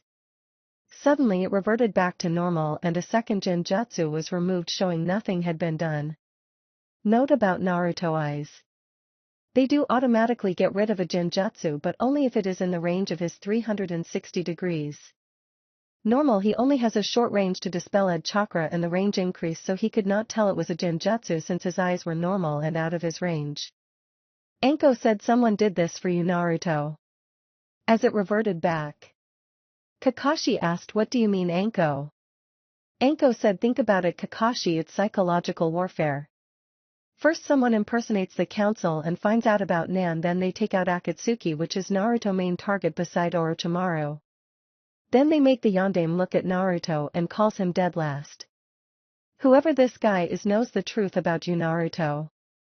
It's all a sick mind game. Naruto sighs and said so that means that it's most likely someone who knows the truth which limit the list down to those I trust. I can't believe that. Kakashi said I don't either. Naruto sighed and said then that means someone has heard me mention it which could be anyone. I've been too careless. Anko said all we can do right now is wait and see what he or she does next. Naruto said let's keep this to ourselves and act even more confused until we know the truth. The other two nod and go their separate ways not noticing a person leaving the ramen stand slipping on Tobi's old mask before walking toward the exit of the village. Later that day Naruto was questioned about it, but he said even he would never disrespect his father in such a way. Things went back to semi-normal over the next few days. The Hokage had security increase its searching for threats to try and determine who it was that did that and used such a high-level genjutsu. Sadly, nothing was discovered. Today was the Genin exams, and let's just say it was boring until Naruto Namake's your turn. Iruka said. Naruto smiled and said hey Iruka why did Anko put that hickey on your neck? Making the teacher red-faced and he trips over his feet from being distracted. Iruka said I don't know what you're talking about. Come to the next room to take your test. Naruto said hey since Ino the only one left after me how about we just do it here to save you both some steps. I don't mind. Mizuki said that's a good idea Iruka. Thinking that maybe the pressure from working in front of his friends would make him choke. Iruka said all right. Naruto please perform replacement henge and form at least 3 bunshin. Naruto smirked, which everyone knew meant something was about to happen. Suddenly the entire class was filled with smoke and everyone started coughing and Iruka said trying to catch his breath in the smoke since he could not see what the hell just happened. When the smoke cleared, he was wide-eyed along with everyone else because they were all hanging from the ceiling and below them were exact copies of everyone in their seats and Naruto said I guess I pass huh? With a smug look. Iruka blinked and was about to say something when Ino asked what do you mean you passed? Naruto said well I replaced every person in the class created some clones had them henge into each of us and then had all of us stick to the roof. I did one more jutsu than was required. Iruka said you pass, but how are we all sticking to the ceiling? Naruto said simple I was going to do one last prank so I used some chakra glue and spread it all over the ceiling before class today and so unless you dispel it like a genjutsu you're stuck. Sasuke put his hands together and said Kia. And he fell landing on his head. Naruto said you also have to turn yourself around to land on your feet. Holding in his laughter. Iruka said you planned this. As he along with the rest of the class got down and Sakura and Ino helped Sasuke. Naruto said a smart ninja selects his battleground instead of the other way around. Shinobi Rule 18. Iruka sighed as he hands Naruto his headband, which Naruto smirks before throwing it into the air, cutting it in half with his sword, shocking everyone as the two pieces fell to the table. Mizuki said, "What the hell did you do that for? Are you becoming a new Nin?" As he pulled out a kunai. Naruto pulled out a second headband from his pocket and threw it into the air and sliced it also as the other two fell to the table. Naruto then grabs all four pieces and set one half beside the other and started doing hand seals, and after 34 he said metal style metal fusion bond. As he slammed his hand onto the four pieces and they turned into liquid and moved on the table, shocking everyone who could see it, and merged into one new headband, and he picked it up and slipped it on as a belt buckle, showing everyone that it had the Konoha leaf and around it was a wave, and he started to go back to his seat. Sasuke said, "What the hell was that?" Naruto said, "Well, if you had asked before now and took that kunai out of your ass, then you would know that I have connections to the village of Wave. As such, I have a hiatiate from that village as an official member of the government there. I just merged them together as one." As he took a seat by his friends, Mizuki narrowed his eyes and slipped his kunai back in his pocket. Naruto smirked at this and thought, "Gotcha." After Ino passed, Iruka said, "Okay, all of you come back this afternoon and I will assign teams." As the class was dismissed. As Naruto was walking by, he saw Mizuki and said, "Mizuki-sensei, I need to talk to you a moment." Mizuki turned and controlled himself from killing Naruto and said, "What is it, Naruto?" Naruto looked around and said, "Orochimaru." Making Mizuki eyes wide a moment, and he asked, "What about him?" Naruto said, "Follow me." As he lead him into an empty classroom. As Mizuki closed the door, he asked, "What about Orochimaru?" Naruto said, "I know about his proposal to you and the fact that he has formed the Hidden Sound Village. I also know that you plan to steal the Forbidden Scroll." Mizuki narrowed his eyes and said, "I don't know what you're talking about."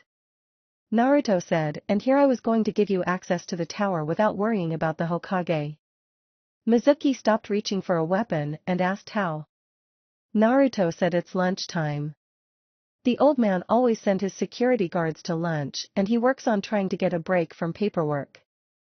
I can take him for lunch to celebrate my graduating and then you can steal it."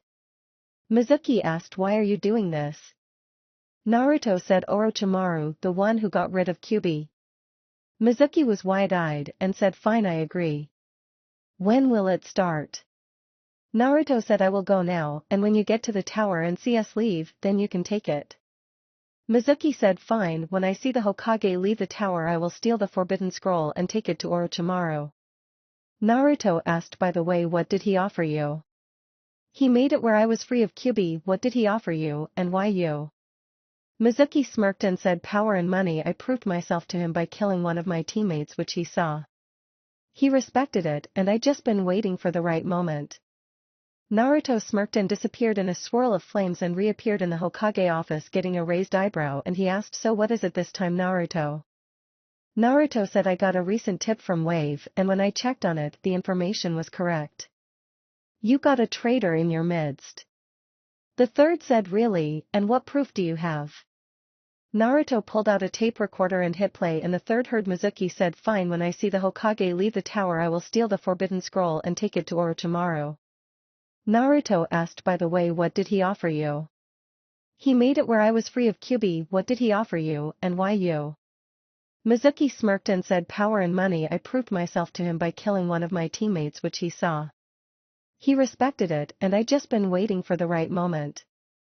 Naruto said, "He's on his way here to take it now. I figure we both could send a Kage Bunshin out to leave, and then when he sneaks in we be under a Genjutsu, and when he gets his hands on it spring the trap." The third said, "Naruto, you really need to start informing me of this stuff before you pull a stunt like this." Naruto said, "Old man. That was not all the info I have. According to what I got, there is at least one other spy in Konoha for Orochimaru. Who it is I don't know, and if I came to you, then you would send someone to apprehend them, and it might be the other spy who would neutralize the information leak. Since I am a genin of Konoha, now I used my judgment to do what was for the best of the village. We already have one information leak on Nan, so I did not want to take the chance." Also, you would not have been able to confront Mizuki about it by sending a ninja to him randomly. I on the other hand am still a mystery. So do you want to stop him or not? The third sighs and has two Abnu hide and Naruto and him both create a Kage Bunshin to leave to get some ramen while the originals hid in the Forbidden Scroll room under a genjutsu. 10 minutes later, the door to the third's office opened and Mizuki stealthily came into the office. He looked around trying to find anything out of order. He snuck over to where he knew the secret vault was and soon entered the combination he had memorized from seeing the Hokage get in it over the years. When he opened the door, he looked around and felt a genjutsu but figured it was some kind of security thing, but he saw a scroll saying forbidden in bold letters and he reached to grab it when the scroll burst into smoke as he touched it, and suddenly he found himself on the floor with 3 katanas at his neck and he looked and saw Naruto holding one and the Hokage beside him, and Mizuki said, "Damn demon, I never should have trusted you. It was all you idea." Naruto hit play and Mizuki hurt himself again and he paled as the Umbu took him away. The third and Naruto started to leave and the third stopped and grabbed a scroll and said, "Your father wanted you to have this someday." As he handed it to Naruto. Naruto opened the scroll and smirked and said, "Hirashin kunai's pain in the ass to produce." As he sealed the scroll again and sealed it into his arm. The third said, "Take this with you to the academy, Naruto." As he handed Naruto a list and Naruto saw it and said, "You're shitting me, right?" The third said, "No, that's the team's." Naruto sighed and said, "You just had to screw with my fantasy, didn't you?" The third said, "Naruto, you are an abundance of information. I honestly believe you would be more help than the ones I have picked for training the team. I notice the improvement in the 4 you have been training and I admit that it would be good for the team if you were the one to help them also." Naruto said, "In other words, you want me to take them and help the senseis."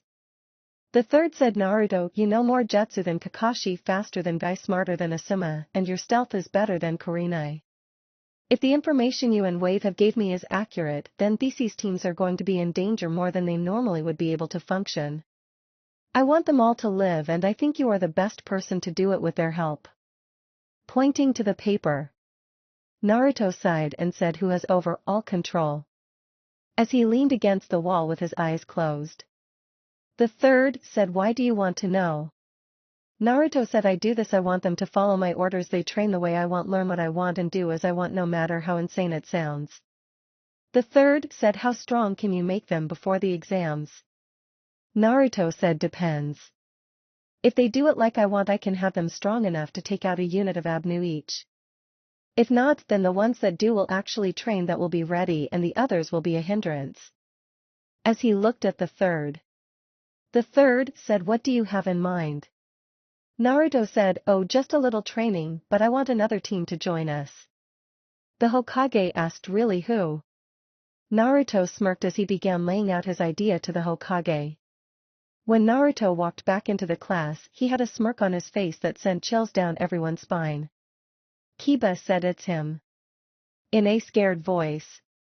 Shikamaru straightened up and was wide awake and said, "He's done something."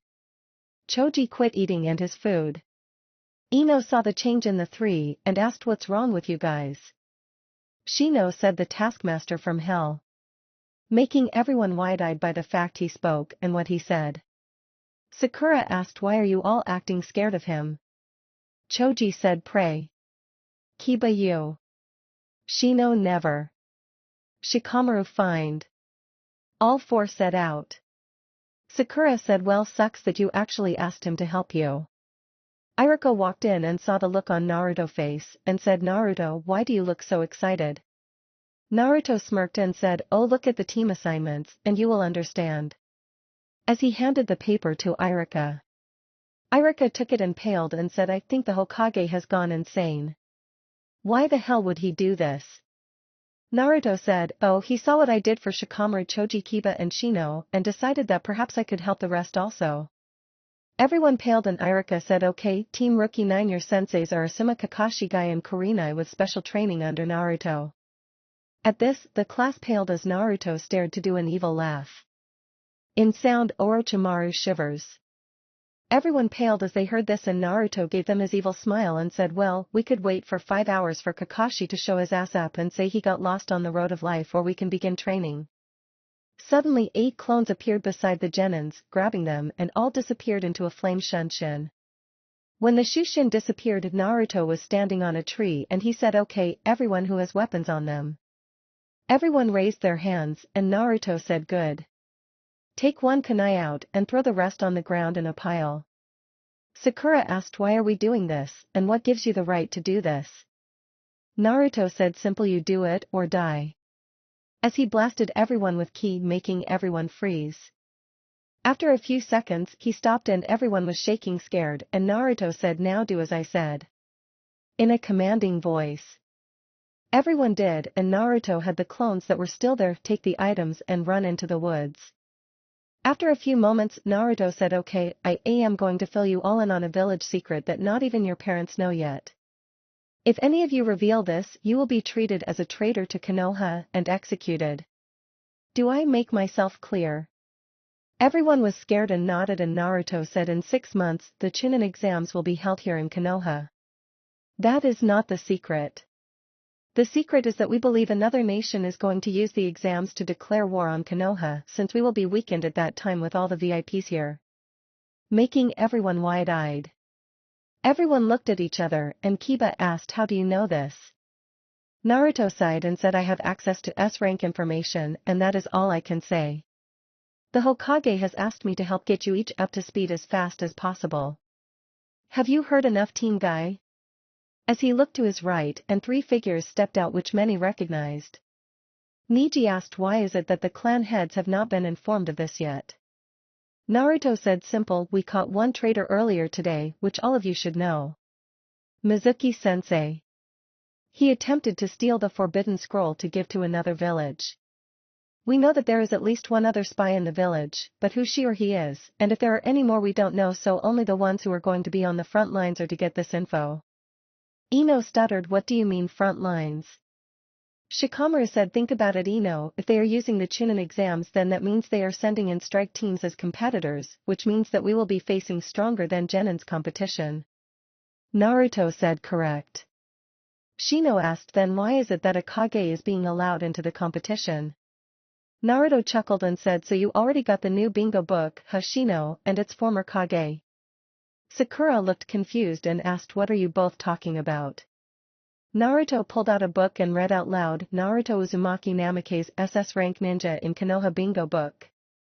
Age 13, weight 145, height estimated at 6 feet, eyes blue, hair blonde, home village born in Konoha, left at age 5, founded wave at age 9, becoming Shodaime Namakage. Step down at age 12. Return to Konoha age 13 to attend the academy. Official rank Academy student, unofficial rank Kage diplomat, skills believed to know nearly 3,000 jutsu with most being created by himself, notable jutsu flash step Haraishin Rasengan Kage Bunshin Bakuha Sexy no Jutsu bloodline, yes, important information, former Jinchuriki of the Kyuubi no Kitsune. Seal Master. Carry 5 summoning contract. Fox, frog, slug, cat, weasel, that is what we're talking about. Ignoring the stunned looks on everyone's face, Sasuke was fuming and said, "Fight me." Naruto said, "Why do you wish to fight me, Sasuke? Tell everyone here right now why." Sasuke said, "To test myself." Naruto said, "Bullshit, you wish to get stronger to kill a certain man and restore your clan no matter what it cost, even if you had to kill any of us who stood in your way, correct?" Everyone was stunned by Naruto's voice. Gone was the easy, fun-loving voice of their classmate. Now in its place was the voice of someone who demanded respect and authority. Sasuke sneered and said, "Yes, I have to kill the man who killed my brother." Naruto said, "And why is that?" "Your brother killed off your clan, so why do you wish to kill the man who killed him?"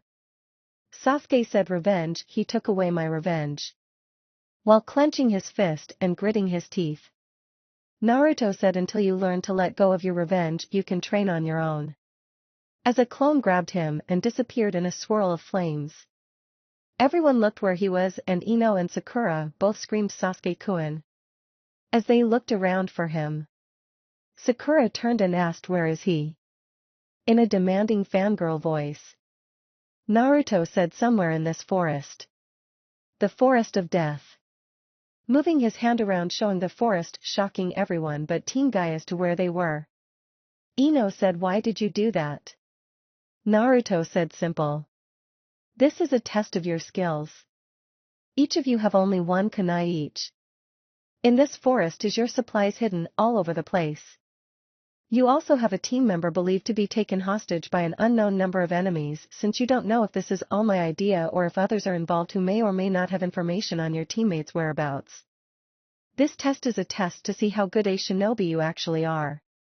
You each have skills or information that are important to this test. You not only have to find your weapons and supplies to survive, but also your missing comrade. You are behind enemy lines with no map, no food, minimum weapons, no cover, and don't even know where or what traps or dangers either by nature or man you will face.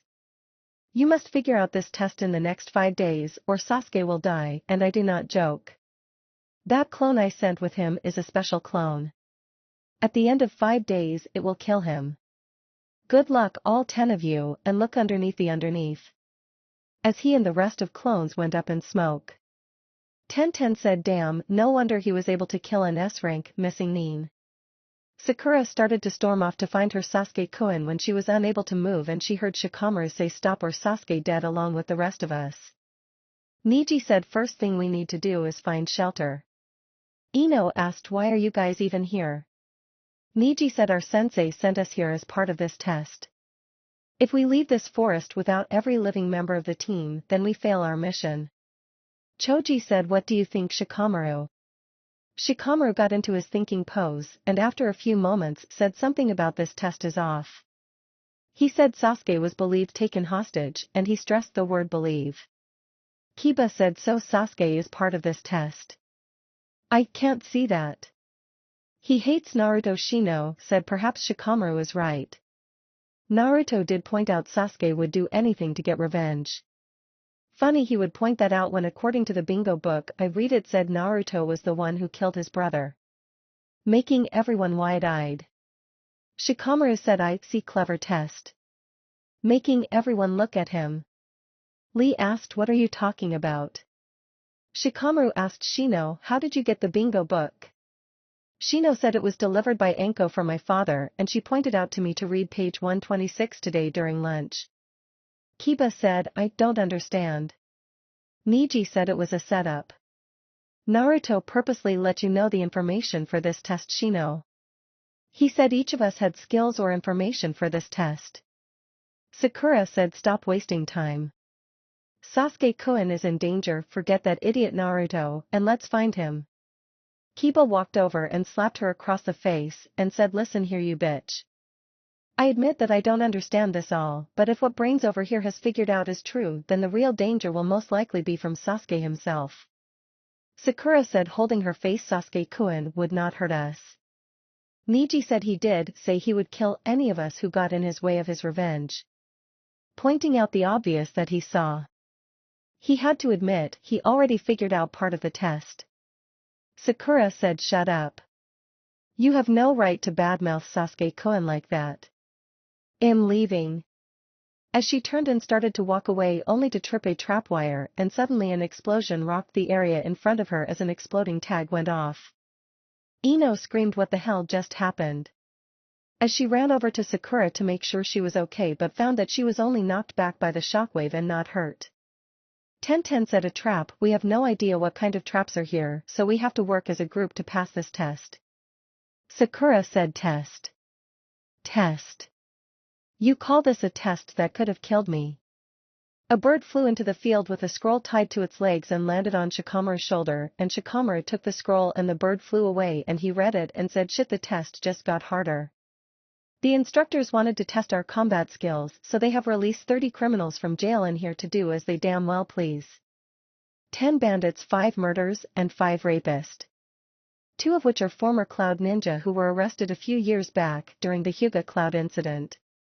Making everyone shiver and hold their weapons tighter. Shino disappeared in a swarm of bugs and everyone looked around for him and he appeared a few moments later and said there is a huge tower in the center of this forest about 8 miles in. I think we should head there and set up a secure base to protect ourselves. Do any of you 3 still have weapons? Looking at Team Guy. Tenten said I still got all mine. Lee said as do I. Niji just nods and Shikamaru said damn him, he knew this would happen and set it all up. He knew you were there when we arrived and did not force you to get rid of your weapons. I agree with Shino. The tower is our best bet, but we need to watch out for enemies as well as for Sasuke and our other supplies. What are your specialties? Looking at Team Guy. Niji said taijutsu and long-range scouting. Lee said taijutsu and speed. Tenten said weapons and support. Shikamaru got into a thinking pose and Ino asked what are we following Shikamaru ideas, he's so lazy and stupid. Kiba, Choji and Shino all three snickered and Kiba said Shikamaru here is probably the only person in this village smarter than Naruto. Naruto IQ is almost 190, brains here is over 200. Naruto said that Shikamaru was the only person who could outthink his traps and plans, so if he's here then I am following his orders, and then Shino since he is about a point or two below Naruto. Shikamaru said I got it. Niji, Hinata, which of you has the best control of their bloodline? Hinata said Niji does.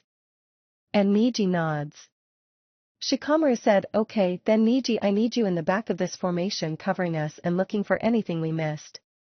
Hinata, you will be in the front along with Kiba and Akamaru. Between the three of you any traps or enemies should be detected before we have to fight or walk into them. Lee, since you said speed was one of your specialties, I want you to go 20 yards to the right of our main group.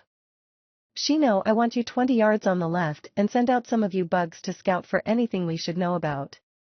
You both have skills that will help you get out of danger faster. Sakura, Ino and Tenten, you three will be in the middle providing long-range support. I will be in front of Niji and beside Choji. Does everyone understand the plan? Everyone nods except Sakura, who said I'm going to look for Sasuke-kun. He will protect me.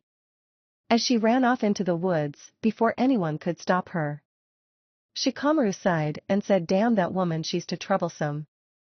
Shino said we can't stop her, but I can follow her and make sure she's safe. Shikamaru looked down and said can't Sakura actions have put not only the safety of the rest of the team in danger, but herself. If I allow you to protect her, then that would weaken us to the dangers of the men we might run into. We can't follow her, hopefully Naruto will step in before she is hurt. If you can send a bug and have it hide on her, once we get a safe camp we can try and find her. Let's go. As everyone got into formation and Shino sent a bug to Sakura who had only made it a half-mile away. A bird in a tree looked down and gave a weird fox smile and thought you did the right thing. Shika, Sakura sealed her fate. She was willing to betray Konoha for Sasuke before and looks like she will be willing to do it again. Good luck guys. As he went up in smoke. Sasuke and Naruto appeared in another part of the forest and Sasuke was dropped out of a tree onto the ground below and he got up and glared at Naruto and said what the hell was that you idiot? Naruto held out 2 scrolls in front of him and said alright asshole, you want the guy who killed your brother so bad that you don't care about anyone or anything. Inside one, this scroll with the red string has all the information on Arankar Kage along with his real name and where he lives. Inside this other scroll with the blue string is information on one other Uchiha who is still alive. Making Sasuke eyes wide. Sasuke said give them to me. Naruto dropped them and Sasuke got them and tried to open them and after a few seconds he glared at Naruto and said tell me how to open them. Naruto said you must make a choice. The blue scroll will only open if you find the others and help them pass this test. The red scroll will only open if you put a scratch through your forehead protector marking yourself as a missing nin, avoiding the others and leaving over the walls that surround this forest. You can't have both. The moment one scroll is opened the other will burst into flames. Either give up on your revenge and learn who is your other blood relative and how that person is still alive, or go for revenge and lose all chances of ever finding your family again. If you think that I will tell you later, then you are dead wrong. This part of the test was designed by your relative and I have to send a message to that person the moment one of those scrolls is activated. Chose. As he went up in smoke. In the central tower of the Forest of Death 8 people were looking at the monitors, and one said that was a little harsh, don't you think Naruto? Naruto said nope, it was the honest truth Irika. He will either choose to find out about his family or he will betray Konoha and all of us for revenge. I'd rather get this out of the way now than deal with it when everyone's life is on the line. Especially if Orochimaru is coming for him like we think. The third said I may not like the way you are doing it Naruto, but I do admit that it does make sense. Naruto said don't worry they will get a little combat experience, and if Sasuke decides to find out for his family I will have his eyes activated before the end of the test. Everyone looked at him and Kakashi asked how are you going to do that? Naruto smirked and said sorry can't explain it, but you will all see it. Anko asked what do you plan to do about the pink-haired girl? She gives all women a bad name. Naruto said well, I was thinking about one of two things. Kurenai, do you and Anko mind helping me with something? Both looked at each other and nodded and Naruto said alright bite your thumb and copy these hand signs channeling chakra into it. As he goes through 5 hand signs and when both women do suddenly another set of them appear and Naruto said congrats you just made a blood clone. You can only make one at a time but they can do anything you do and only cost you as much chakra as a henge as long as they exist. Everyone was stunned by it even the ones who knew of the jutsu. Anko asked so what do you want us to do? Naruto said I need your 2 clones to do these hand signs and say male sexy no jutsu while thinking of some guy's looks but make him look like an enemy and not anyone you know with cloths on. Both of the clones did and suddenly they were covered in smoke and when the smoke disappeared Naruto said okay you two. You both are now physically male. I want you to go and make Sakura believe she is in every woman's worst fear and knock her out and then get her by the tower before the others get here and make them think you are getting ready to have you way with her so they can kill you. Everyone was looking at him wide-eyed and Kurenai asked why do you want us to do this? Naruto sighed and said look Sakura believes Sasuke will always save her. She has neglected her own skills because of it and I am sorry to say this but I don't know why you allowed it Irika but I think scaring her with what could happen will wake her up. If she pulled that stunt on a mission outside of town we would be putting her name on the memorial stone. Personally, I know enough people on that stone or another one somewhere like it already and I don't want to see anyone else on them for being stupid and a fangirl. The second part of this test where the others will kill the clones is this. The bodies will stay real until they are cancelled by Anko and Kurenai making them honestly to believe that they have had their first kill. Again, I would rather have them learn to deal with this here in the safety of the village than away. If they can't handle it and decide to quit, we tell them the truth and then their conscience is cleared of the dead. I came up with this idea instead of the one the people in Mist do.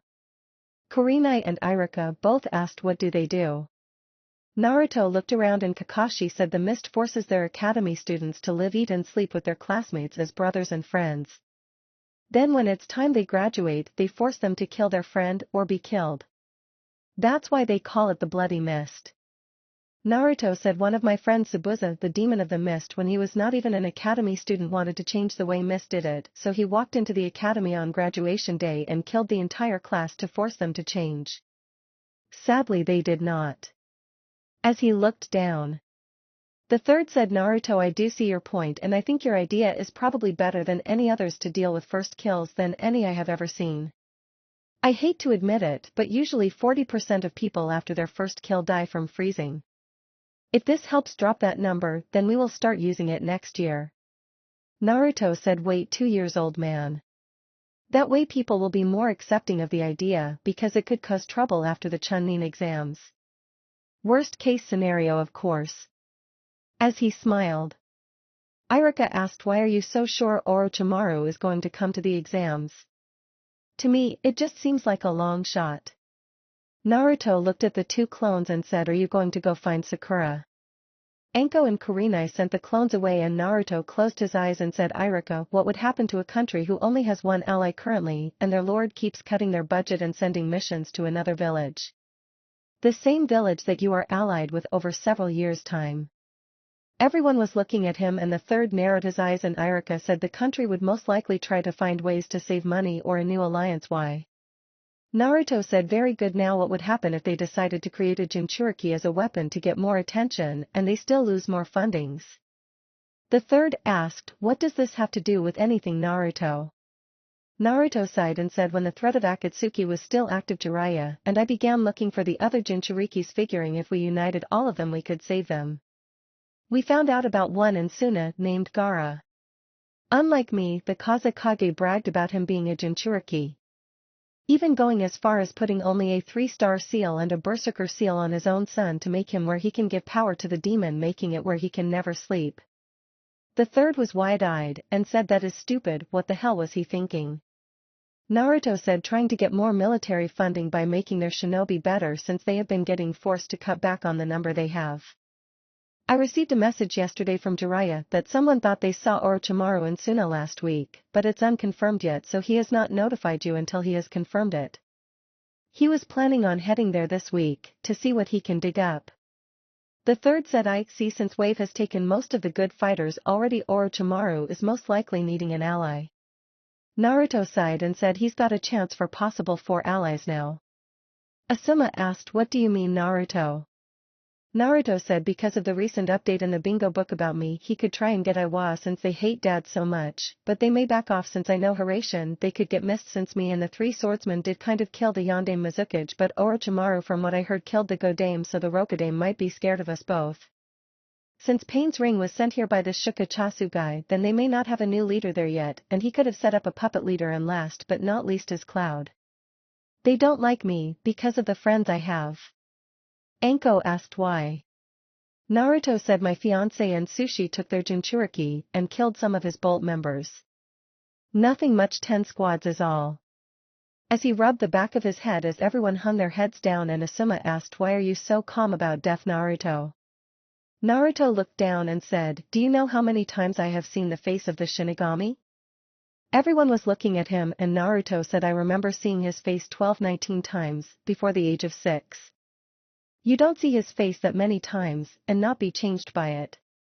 Looks like the clones are getting ready to take care of Sakura. Breaking everyone out of their sad thoughts, and look at the monitors. The third thought I am so sorry, Naruto. I hope I can make it up to you someday. Just then a puff of smoke went off in the room and a weasel was seen sitting on the table, and Naruto asked what's up, Fingers. Fingers said Nan sent me with a request for you. Here. As he handed a scroll, and Naruto grabbed his paw and took the ring back from the weasel and said, nice try, Fingers, but you are not getting a discount today. The weasel flipped him off and went up in smoke, and Naruto said, damn weasel, best damn thieves in the world. As he walked back over and opened the scroll and read it before bursting out laughing. Asuma asked what's so funny. Naruto looked at the Hokage and said, you think you can leave the village for about a week and 4 months? The third said, perhaps. Why? Naruto said, here. As he handed the scroll to the Hokage. The third read. Naruto, please read this and give it to the Hokage. Dear Hokage-sama, I know you don't know me very well, but since you were like a grandfather to Naruto-kun, I was wondering if you would do us the honor of performing our wedding. It's October 20th, Heroes Day. The wedding is here in Wave, but Naruto is planning to request any friends he has there and their families to come.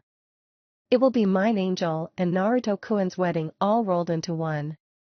I hope you can do this, and I hope you are in good health. Sign Manchio Uchiha Namikaze. The third said, I will let you know if I can do it, Naruto. I thought it was going to be the day after your birthday.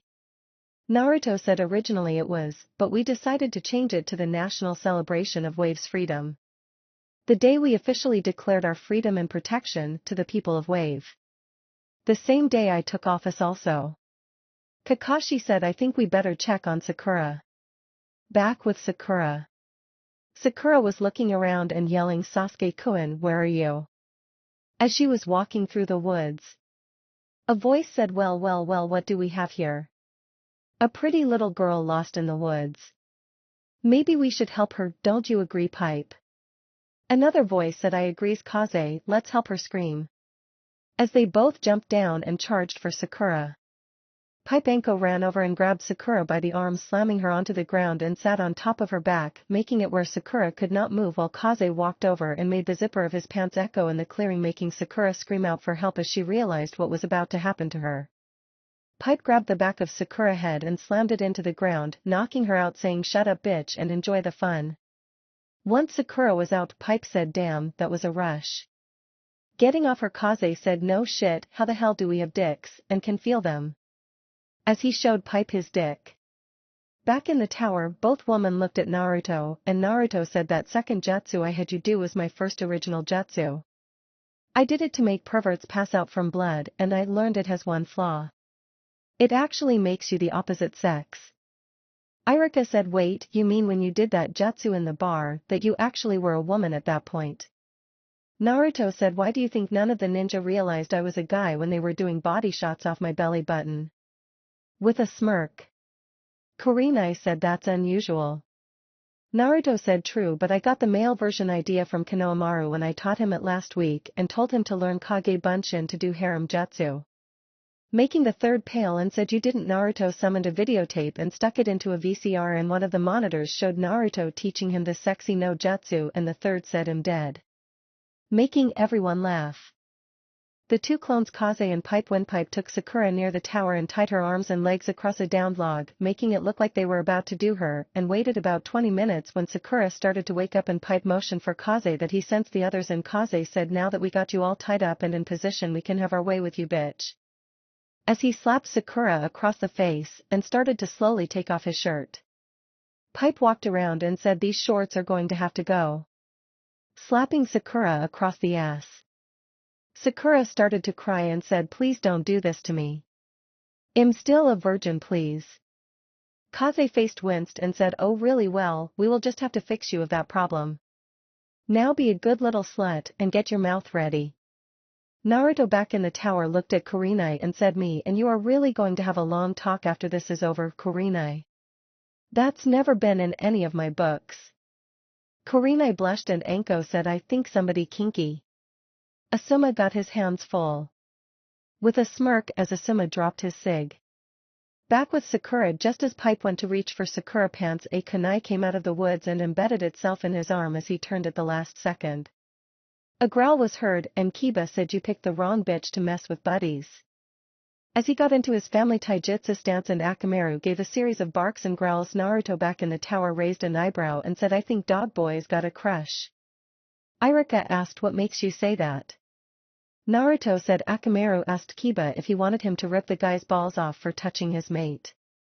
Kakashi asked how. Naruto pointed toward the summon on his arm and said, the cat and fox contracts make it where I can understand dogs since they are mortal enemies. Weird. Kiba said, do it, Akamaru. Pipe looked at the dog and started to laugh until he screamed out in pain as the dog jumped up and grabbed his nuts.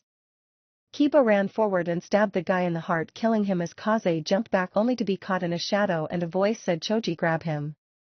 Choji grabbed Kaze and Kaze said, let me go, you stupid shits, before I kill you all.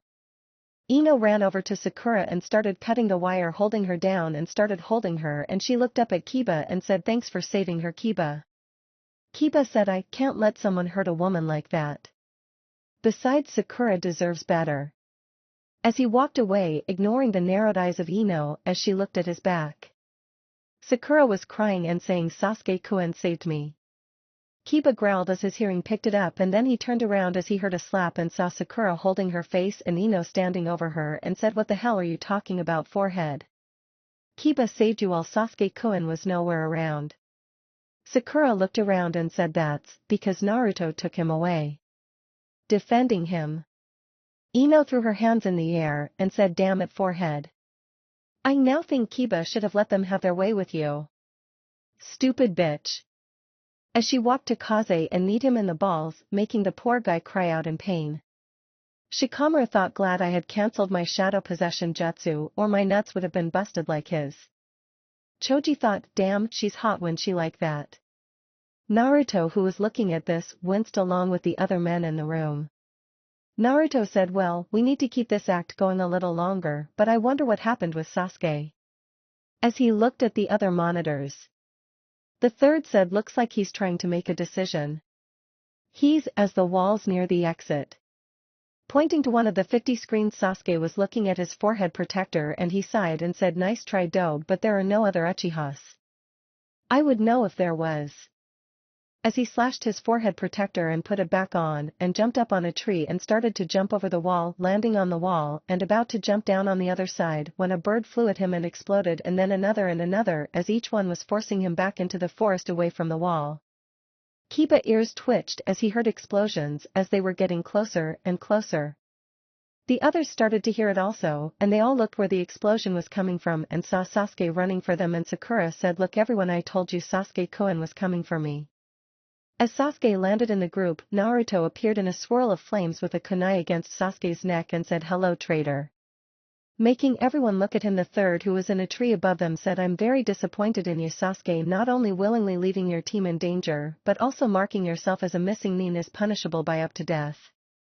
You shall be taken and locked in a cell until I decide what to do with you. Anko, take him away." As Anko jumped down and left in a swirl of leaves with Sasuke. Sakura asked, "What is going on?" The third said, "This was all a test. You and Sasuke both failed the test, Sakura, but I am giving you another chance if you wanted to prove yourself a ninja." Sakura asked, "How did I fail?" Kakashi said, "Those who follow the rules are trash, but those who abandon their comrades are worse than trash. You did that, Sakura. When the others needed your help in hostile territory, you left them screaming out, drawing attention to not only yourself but also the others, putting them in even more danger. That is why we chose to make you experience what could have happened to you because of your decision." Kiba asked, "What do you mean could have happened?" "That bastard I killed was going to rape her." Naruto said, "Kiba, how do you feel about your first kill?" Kiba said he deserved it. No woman deserves that fate, especially. Naruto smirked and said in fox grunts and yips, "Especially your mate." Making both Kiba and Akamaru eyes wide as they understood him, while everyone else looked confused. The third said, "Do you think you would freeze if you had to kill again?"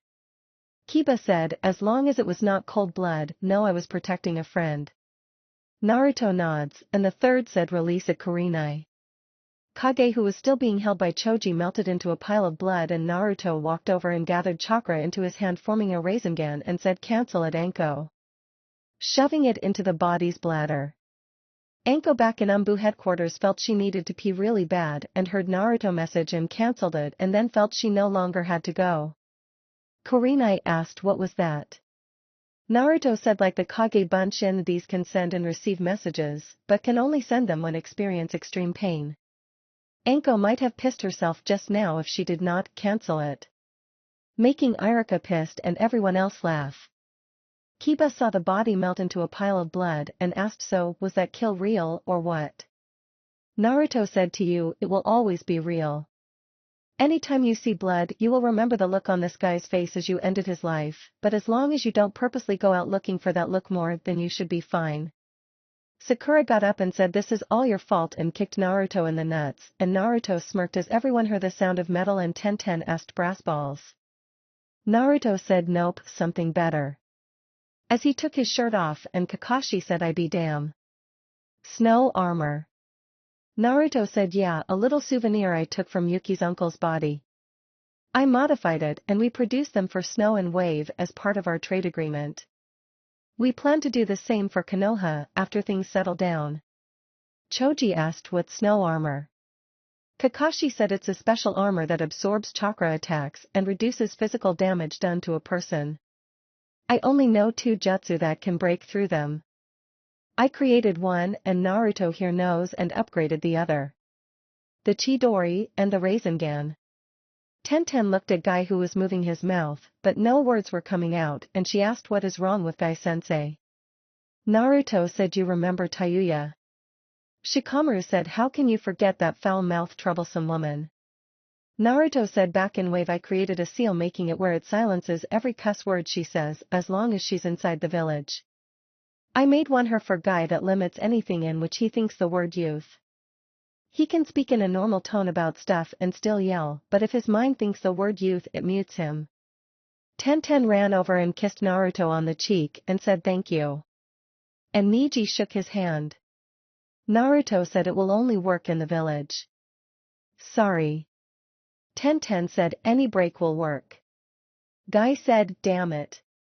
As he punches a tree, making everyone laugh. The third said, "Shikamaru, you are officially group captain. Neji and Shino, you are both team captains. Since you all know Naruto is actually more skilled and should be higher ranked, he is unofficially being listed as Sannin apprentice, meaning he will outrank you 3 in combat, or if something is needing immediate attention. He will only answer to me and the 4 teachers here. Anko will be assisting in teaching also in her free time. None of you are to discuss anything about what you have heard about the war or about what is going on. In all paperwork and outside appearances, Team 10 will be Shikamaru Choji and Ino. Team 9 is Team Guy here, Team 8 is Kiba Hinata and Shino, Team 7 is Naruto Sakura and based on him Sasuke. However, should Sasuke try to defect or harm anyone who is allied to us or any of you, he will be taken out immediately under my orders. Do you all understand? Sakura said, but he's the last Uchiha. Asuma said, you want to know what Sasuke test was, and why he is being punished. He was given 2 scrolls. One scroll has information on his only living relative and the other has information on the man who killed his brother. Sakura said Naruto. The third said half right. Naruto actually helped the person who killed Itachi, who just happens to be his living relative. Now all Sasuke had to do to open the scrolls was make one of 2 choices. One choice was to find you and help you pass the test to open the scroll about his family. He ignored that scroll. The other scroll, he had to mark himself as a missing nin, avoid you, and leave the forest to open the scroll. He was already on the wall leaving when Naruto clones forced him to run back to here. That is why he is being punished. He did not care if you were raped. He did not care if you all died. All he cared about was himself and his revenge. That is why he is going to be punished. Everyone was stunned and Naruto said, well, I want to say I am proud of all of you today. You acted as ninja today by putting your personal feelings aside and worked toward the goal. Shikamaru, you made the correct choice even if it felt wrong. Kakashi said those who abandon their comrades is worse than trash. Some of you may feel you abandoned Sakura, but she abandoned you. If she would have worked as a team instead of wasting time, then you all could have worked together and found Sasuke, but she let her affection cloud her judgment. Sakura, what do you think of what happened today? Sakura said, I think you picked on me and Sasuke for your own fun. Naruto sighed and said, I want to tell you all a true story. A friend of mine who was at one time the closest thing I had to a brother, even though we were not by blood, betrayed all of our friends and went to a man who promised him power. He did not care even when a girl who loved him asked him if she could go with him to betray us. Also, he did not care about his friends, he did not care about his village. He just cared about himself and his revenge. I was sent along with 5 friends to stop him. We were all stronger for our age, probably around mid-Chunin or better, and we ran into the personal bodyguards of the man who promised my brother power. Each of the 5 that went with me nearly lost their lives. I wound up facing my brother, and he was so driven by his thirst for power that he drove his fist through my chest and out my back as he slowly took off the armor, showing the wounds he had shapeshift from the Chidori in the future. Naruto then put his armor back on and said the girl who wanted to betray us convinced herself it was the man who offered him power that controlled him to do it. Over a time I would meet him again and again, trying to bring him back to that girl who was like a sister to me. Finally, after a time I got him to come back and he took the girl who waited for him and convinced herself that she was his true love and used her every way he could, but when he found out she never could have children, he threw her away and called her a useless slut. You Sakura are following exactly in my sister's footsteps, and I believe that if someone were to offer Sasuke power then he would betray us, but I will give him the benefit of the doubt. I am going to give you the same doubt, Sakura, but you need to wake up. Sasuke not perfect, he's not of nobility. Truth is, his clan's got more skeletons in his closet than the rest of the village put together. It's those skeletons that his relative does not want to be known right now. If you think that nobody will like you because of your forehead or that you will be popular because of Sasuke, then you really are shallow, Sakura, and I feel sorry for you because you will find yourself in 30 years alone, tired, heartbroken and uncared for. I got to go. See ya tomorrow at the memorial stone. As he went up in a fire, Shunshin. The third saw the sad look on Kakashi's face and looked around and saw others did also, and Sakura asked, was that story true? Kakashi said yes, it was. Naruto used his bloodline to show me his memory of it, since the jutsu his friend used on him was a knockoff of the Chidori I created. For Naruto to have scars with his healing ability, the wound had to be burned, electrocuted and massive. The third asked who was the man who offered power and who was his friend Kakashi.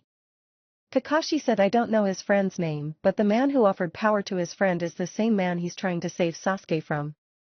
The third said I see. Thanks for telling me, Kakashi. Kakashi said before you go there's something else. The third asked what? Kakashi said Naruto not doing this for revenge, he's doing it to protect Sasuke since you know what Sasuke is going to be.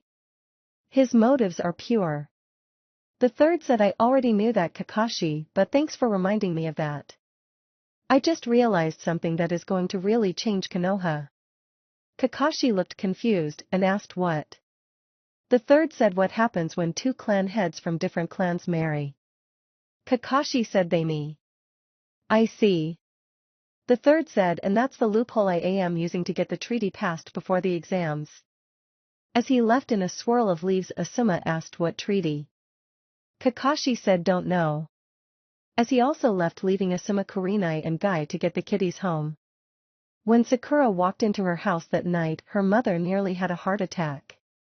Sakura had a black eye, bruises on both cheeks, a busted lip and a cut on her arms and legs from the wire that held her to the log. Diane looked at her daughter and asked what happened to you, dear.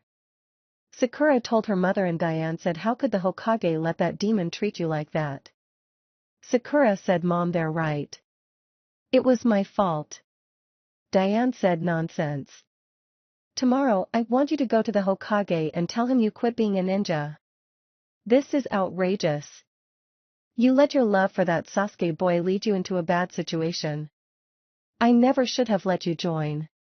Sakura looked at her mom and said, but Mom, I can't do that. Diane said you will do as your mother says. Sakura said no, I won't. You won't make me quit being a ninja, and this has nothing to do with Sasuke-kun. Diane said you live under my roof, so you will do as I say. Sakura stood up and said, then I won't live under your roof. As she ran to her room and grabbed some stuff and jumped out the window to keep from facing her mom. Diane stood waiting in the living room for Sakura to come back to tell her she's not leaving, but after a few minutes, she went to Sakura's room and saw the window open. She turned and ran outside, and a voice said relax, she just blowing off steam. Making Diane turn and narrowed her eyes and said what are you doing here? In a bitter voice. Naruto said Sakura just walked into Ino's home, so she will be fine for the night. I came by since I was leaving Ino's when Sakura got there so I could tell you so you won't have to search the whole village looking for her. Good night. As he turned and started to leave, Diane grabbed his arm and swung him around and said what gave you the right to? Her world went black and then everything turned blue and Diane found herself tied to a cross and Naruto appeared in front of her and said now sit down, shut up and listen before you say something that you regret. What right do I have to force Sakura into a situation like I did today? Simple. If she would have pulled that stunt on a mission, your daughter would not have been walking into your house tonight with a few bruises. Someone would be knocking on your door, telling you she's dead, and most likely worse. That test was to try and show her and the others exactly the type of dangers they're going to face in this world. She believes Sasuke is her knight in shining armor and will save her. Let me show you exactly what happened today. And suddenly the world showed with Sakura declaring she was leaving and the others trying to stop her. Then Sasuke chose to help her leave and his leaving and then Sakura rescue and action. When it was over Naruto said now are you too stupid to see I was actually trying to save your daughter's life or are you just someone who still sees me as a demon? And the world faded and Diane found herself staring at the back of Naruto who was walking away and Naruto said good night Mrs. Haruno. In a kind voice. Diane walked back inside her house speechless and cried herself to sleep. Kakashi appeared next to Naruto and said well, I talked with Kiba mom and Hayashi and Asuma is talking with Shino dad so we should be all set for tomorrow along with leaving the scroll for each. Naruto nods and asked what about Sasuke? Has the old man decided anything yet? Kakashi said he's going to make him sit in jail and have a few sessions with Ibiki to try and scare him into changing, but by the time it's over he will know about you. Naruto nods and said well, I did promise that he would find out all information on the man who killed his brother. I always keep my promises. With a smirk. Kakashi said you're worse than Obito was Naruto. With a small smile under his mask. Naruto asked so how are things with you and Rin? Kakashi said oh well you see Saying the last part very quiet, Naruto stopped and asked what was that last part, Kakashi-sensei. Kakashi looked around and said quietly, I'm going to be a dad. Naruto eyes got wide a minute and smiled and said, congrats Kakashi, if either of you need anything let me know and I will be glad to get it. Kakashi sighed and said, I want Rin and Wave for the exams. She will be too far into the pregnancy to be any help. Naruto nods and said, alright, when we go to Wave for my wedding she will stay there, but you're the one telling her she has to stay there. Kakashi nods and said, alright, I will see you at the new training grounds tomorrow. Naruto said, yeah, I will see you then. Kakashi leaps up on the rooftop, heading toward Rin's apartment. Naruto's smile he had faded and he looked at the sky thinking of his own fiancées, wondering if having them here would be best or not. Naruto sighed and started to walk toward the Hokage monument when he heard someone talking in an alley, so being curious he listened in. What should I do? I mean Guy-sensei has accepted the fact I can't use chakra, but will the others, and what about Naruto-kun? He seems to have expectations of us all, and I am afraid that if I don't meet him then he will try and make me quit. Naruto stopped and listened and heard Tenten say, Lee, you are a great ninja. Guy-sensei sees it, I see it, I think even Neji sees it. Don't worry about what the others think, and if Naruto tries to make you quit, I will beat him. Naruto sighed to himself and said, actually, you won't have to worry about it. Making both teens flinch and notice Naruto standing on the roof of the building they were in between. He jumped down and landed beside them and said, come with me both of you. As he turned and started to walk away. Tenten said, how much did you hear? Thinking of what was being said before the last thing with a blush on her face. Lee asked, what are you doing here? Naruto said, while walking in front of them since I left earlier, I decided that we needed to change locations for what I plan, so I was making rounds to everyone to tell where to meet at instead. I just happened to pass by on my way from Sakura when I heard your voices. As for how much I heard, just the very last. This is my apartment building, come inside, I got something to talk to you both about. As he bit his thumb opening the security seal and then opening the door before walking to the elevator and hitting the button for the penthouse, shocking Lee and Tenten. A few moments later, the door opened and Naruto walked them toward the only door on the floor and bit his thumb again, wiping it across another seal and opening the door. When the three walked in, the couple were shocked by the beauty of the place. Inside, all the walls were painted in murals of different locations, the furniture looked like a mansion, big screen TV, a bar, a huge kitchen. Tenten asked, it's amazing you actually live here. Naruto smiled a sad smile and said, a penniless bum would be better than I had. He walked into home to a loving family. Money does not buy happiness. True happiness comes from friends and family. Coming home to an empty apartment is something I know well, and is something I wish upon no one. Treasure those who make you feel special. As he walked over and got 3 bottles of water and walked back over, handing them to Lee and Tenten before sitting down in a chair with both Tenten and Lee sitting down also. Lee asked, what is it you wanted to talk about, Naruto? Naruto said, I have a question for you, Lee. I know that you have seen doctors and all have said you would never be able to use chakra. If there was a chance for you to be able to use chakra like normal people, something a doctor has no knowledge of, even if it was only a 10% chance, would you take it, and what would you give to get it? As he looked at Lee. Lee was quite a moment and said, I have dreamed of it more than anything, but as you said there is no chance. I would do almost anything for it. Naruto leaned back and closed his eyes and said, what if, say there was a way? Would you be willing to give up your mortality for it? Both Tenten and Lee looked confused, and Tenten asked, what do you mean, his mortality?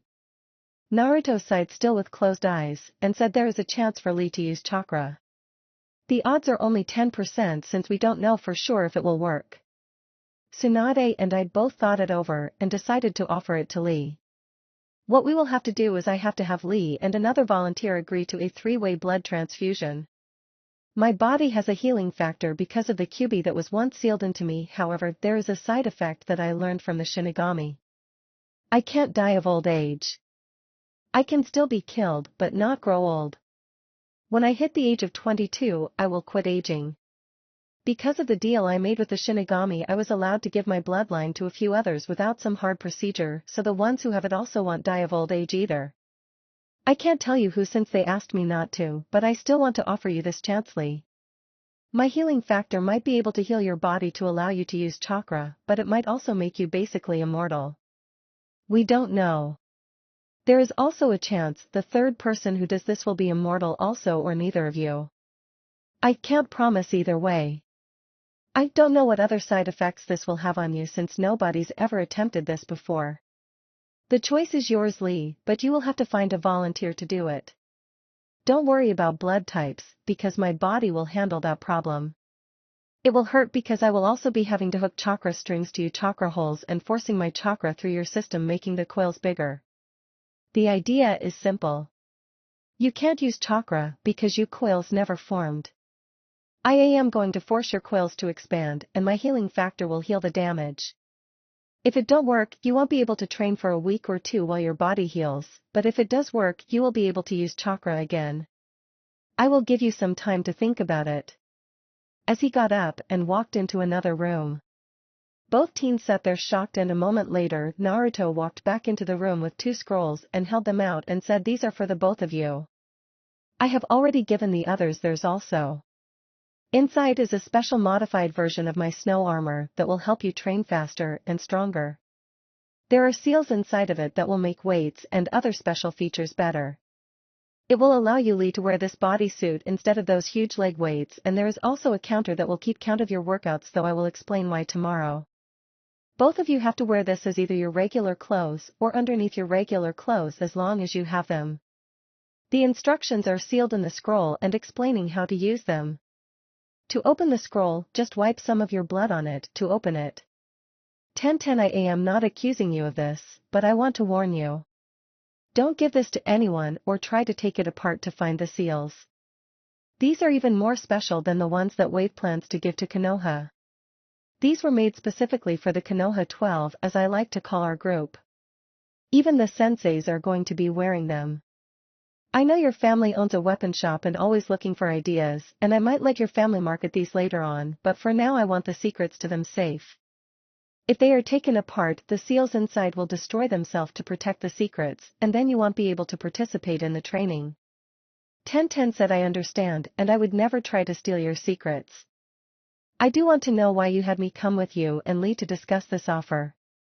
Naruto looked at her and then to Lee and said, "Simple, you and Lee are close. Perhaps one day to be more or less, I don't know. I did not want Lee to feel like he was keeping a secret from you and hurt your relationship, and since I knew he valued your ideas, that having you here to ask things he might not have and your support would help him decide faster. Now if that is all, I have had a tiring day, so I will let you both leave." Lee looked at 1010 and asked, "Are there any side effects, besides the ones you mentioned?" Naruto said, "Not that I know of. Like I said, no one has ever attempted this before." As he stopped and looked at a picture of his family and friends back in Wave. 1010 put her hand on Lee's and asked him, "If you want to do this, I will be the other person." Lee looked at her and smiled and said, "We will do it." Naruto turned back and said, "You both realize the risk, right?" Both nod and Naruto smiles and said, "Okay, Lee. Before we begin, has Guy taught you to open any of the gates yet?" Making 1010 look confused and Lee wide-eyed. Lee asked, "How do you know about that?" 1010 asked, "What gates?" Naruto said, "How many, Lee?" Lee sighed and said, "2." Naruto nods and leaves, and 1010 asked, "What gates?" Making Lee have to tell her about the 8 gates. When Naruto walked back in the room, Lee had a big lump on his head and 1010 had her hands on her hips. Naruto snickered and said, "All right, tomorrow you both will still have to come to team training, but you are both to take it lightly after we do this." As he starts setting up an IV to both 1010 and Lee and then to himself off of a splitter IV. 1010 asks, as the blood starts connecting the 3, "Why is it you need a third person, if you don't mind me asking?" Naruto said, "This will take several hours, and losing as much blood as we are talking about here will make me weak. I could use blood replenishing pills, but even then it would not be enough. This way, instead of having 8 pints of blood, I have 24 pints of blood that connects all 3 of us together, meaning no actual blood loss. Now Lee, I am about to start, and this is going to hurt like hell. You ready? Because I won't be able to stop once we start." Lee nods and Naruto's eyes start to turn red and then chakra strings come out of his fingers connecting to Lee's chakra holes and slowly Naruto starts pushing chakra into them. At first Lee feels a little discomfort and then burning, and then he felt like his arms were on fire as he starts to scream out in pain. Tenten winces and Naruto sighs as a Kage Bunshin appears behind both Lee and Tenten, knocking them both out. One then goes over and grabs a small bottle of sake and brings it over and pours it down Naruto's throat, and he said hopefully this will filter into your systems and work without the memories. As he closes his eyes a moment as his old memories resurface. A moment later, the clone said you only have one dose of that sake left. As it went up in smoke. Over the next several hours, Naruto worked on Lee's coils, slowly expanding them. Every now and then he would have a clone get him some food or drinks as he literally expanded the coils at all 128 chakra holes in Lee's body. Naruto sighed as he finished doing and said, well, your coils should work now, Lee. They're nearly as large as Kakashi. As he slowly stood up and started to disconnect the IV, however, as he stood up he passed out from the chakra drain and the blood loss. Kakashi arrived the next morning at the new training ground and saw everyone was there but Naruto, Lee and Tenten, and he asked has anyone seen Naruto or the other two today? Asuma said no, and that's what worries us. All three are usually early. Kakashi nods and said I will go to Naruto place and check on him. Guy said I already went to both Lee and Tenten's dad said he has not seen her since yesterday. A voice said that's because they were at my place last night. As a very pale-looking Naruto arrives and stumbles a little as he falls to his knees. Kakashi and Guy are both by his side in moments and Kakashi asked what's wrong, Naruto. Naruto is laid against a tree and said blood loss and chakra exhaustion. Both Lee and Tenten are still out in my place, but should be fine but am not. As his head starts to drop and Kakashi pushes his head back and said Naruto look at me. Don't pass out. Naruto said no shit, Sherlock. That's what got me in this shape to begin with. As he struggles to stay awake. Kakashi reaches into his pouch and pulls out a blood pill and forces Naruto to chew, and he placed his hand over Naruto's heart and said this is going to hurt. Naruto said sight to sight. Kakashi nods and starts pumping chakra into Naruto's body, and slowly Naruto color starts to return as Kakashi said someone run and grab him something to eat. Choji pulls out a bag of chips and hands it to Naruto who slowly starts to eat it and after about 5 minutes Naruto looks normal but tired and Kakashi stops sending chakra and Guy asked where are my students and what happened to you. Naruto sighed leaning against a tree and said Kakashi, can you go wake both of them up at my apartment and tell them to put that suit on? Kakashi nods and said you don't move until I get back. Naruto said, never crossed my mind. As he closed his eyes and leaned his head back. Asuma walked over and asked what the hell happened to you. Naruto was quite a moment and said I tried to heal Lee's chakra coils. Making Guy wide-eyed and everyone else confused. Guy said, but Lee has been told by everyone that he never would be able to use chakra. Naruto started to say something when Lee, Tenten and Kakashi all reappeared in the clearing and Kakashi said now what happened? Lee said he tried to heal my coils. Kakashi looked at Naruto and said Naruto you should know that. Naruto snorts and said put a sock in it. Lee open as many gates as you can for as long as you can. Guy was wide-eyed and said no Lee don't. Naruto said he has to Guy if not he will most likely die in a few minutes. Making everyone wide-eyed. Guy sighed and shook his head and Lee opened the first 2 gates and everyone was shocked or amused by it and after about 10 minutes Lee asked how come I'm still able to handle it. Naruto smirked and said you can stop now Neji check his coils for me. Neji was confused and did and gasped and said what the hell? Guy asked what? Neji said his coils are huge. Naruto said Lee looks like it worked. I had you open the gates because even though I forced your coils to grow and heal all the chakra I pumped into you went into the healing bloodline I gave you. Now to test and see how much of it you have and if Tenten was affected. Both of you stab your hands enough to bleed, don't worry Kakashi can heal it if it don't work. Both pull out a kunai and stabbed their hands and pulled out the blade and both were amazed as the wounds slowly healed and Naruto smiled and said congrats you both have my healing factor now. Kakashi asked Sake. Naruto said no blood. Lee was happy that his coils were big and put his hands in a ram seal and flared his chakra, which shocked many as it was nearly as big as a jounin, and Naruto screamed, "Stop, Lee!" making him stop. Naruto sighed and said, "You're not allowed to use chakra for the next 3 days while we wait to see if this is temporary or permanent." Okay. Lee nods and Naruto slowly stands up with help from Kakashi, and he said, "Alright everyone. Now the reason I had us change locations, and the new outfits you all have is this. On your right arm is a seal that says wait. I want you each to channel chakra into it just a little, and for this Lee you can also." Everyone did, and suddenly they all groaned as they felt heavier, and Naruto said, "These suits have a special seal in them that will make it where you have 5 pounds more than what your muscles say they can stand at the moment, so that way if you could carry 200 pounds total before, now you have 205 pounds of weight on. However, if you are like Guy and Lee who can carry 3,000 pounds before, now they have 3,005 pounds of weight on their whole body. These suits distribute weight to the whole body, making you stronger overall. That is why Lee and Guy can't hardly move their arms right now but can walk normal. They have to increase their upper body strength like they have their lower body strength. Now they will constantly go up the moment you get used to a new weight, making it where you will keep getting stronger and faster. If you are in battle and need to drop the weights, just wipe some blood across that seal and it will zero you out." Tenten said, "So these are basically chakra weight suits?" Naruto said, "Modified, but yes.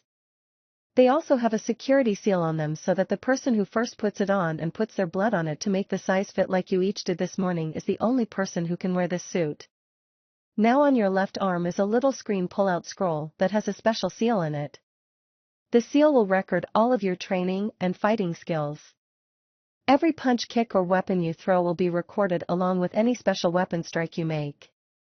Every mile you run, your weights level, and other little things will be recorded by these suits.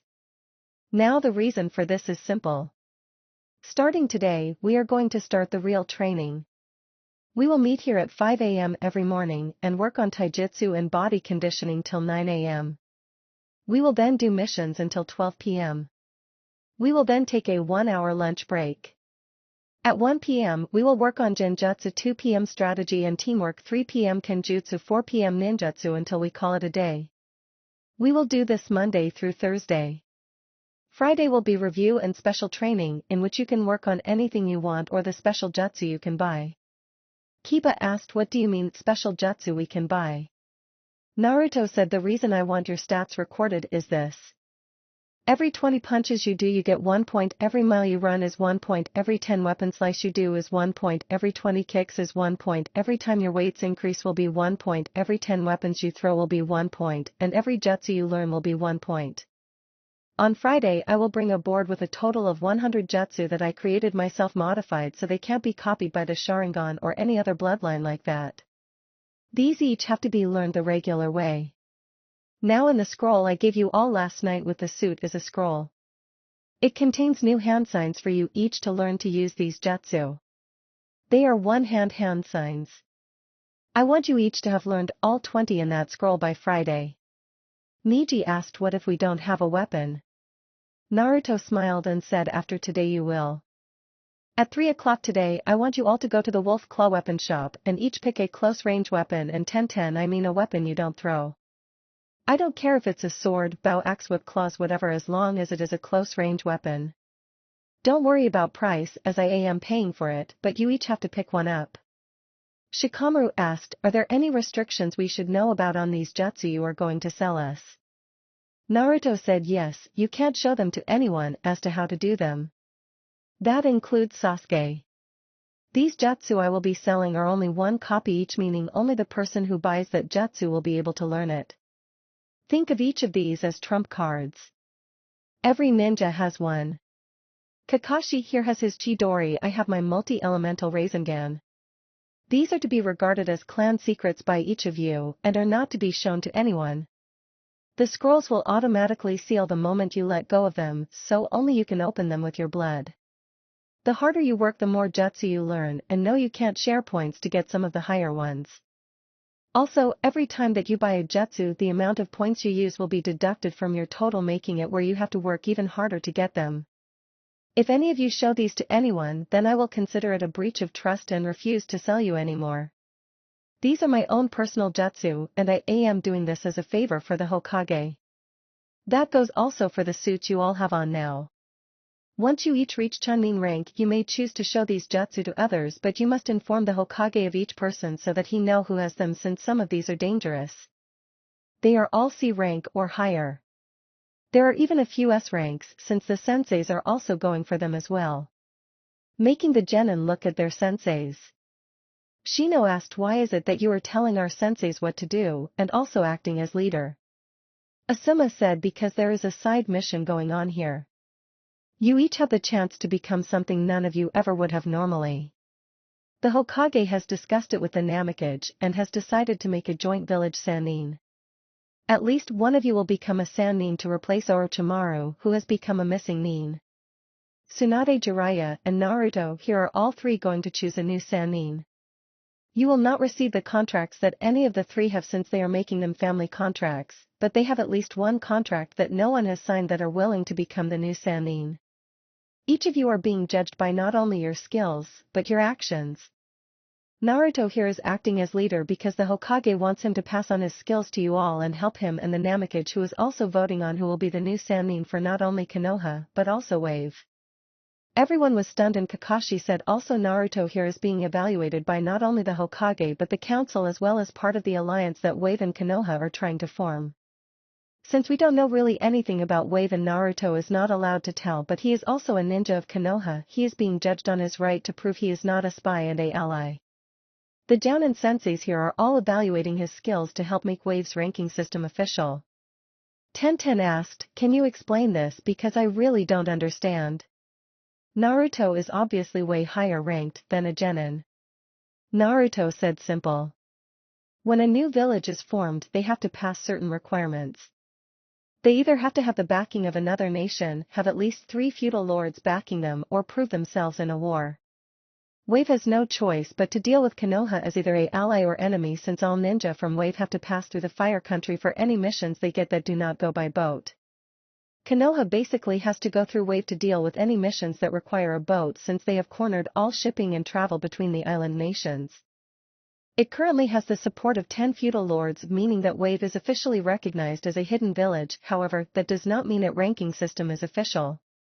They have to compete in a Chunin exams to be made official, and almost no country wants to deal with sponsoring a new village in the Chunin exams, so Wave made a deal with Konoha, and as an ambassador for Wave I am being viewed as Wave itself, and if I do anything that Konoha does not like they will ban Wave from the Chunin exams and could also not want the alliance we are offering.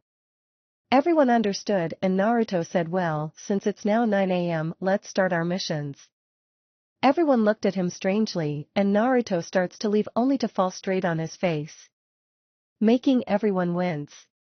Kakashi sighed and said, you should know better than anyone the effect sight to sight has on someone, Naruto. Naruto said, I know, but I had to try my place please. Kakashi nods and said, Sakura, you go with Team 8 and I will meet you all at 1 for Genjutsu training. As he disappears in a swirl of leaves. Tenten asked what happened to him. Guy said blood loss and chakra exhaustion. I'm surprised you both don't have the problem. Tenten said, I don't remember. Lee was screaming in pain and then a clone knocked us both out. Kurenai said, that explains it. Making everyone look at her.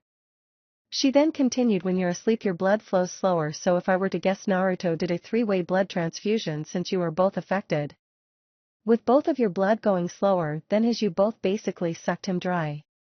Making everyone nod. Asuma said, well, let's go.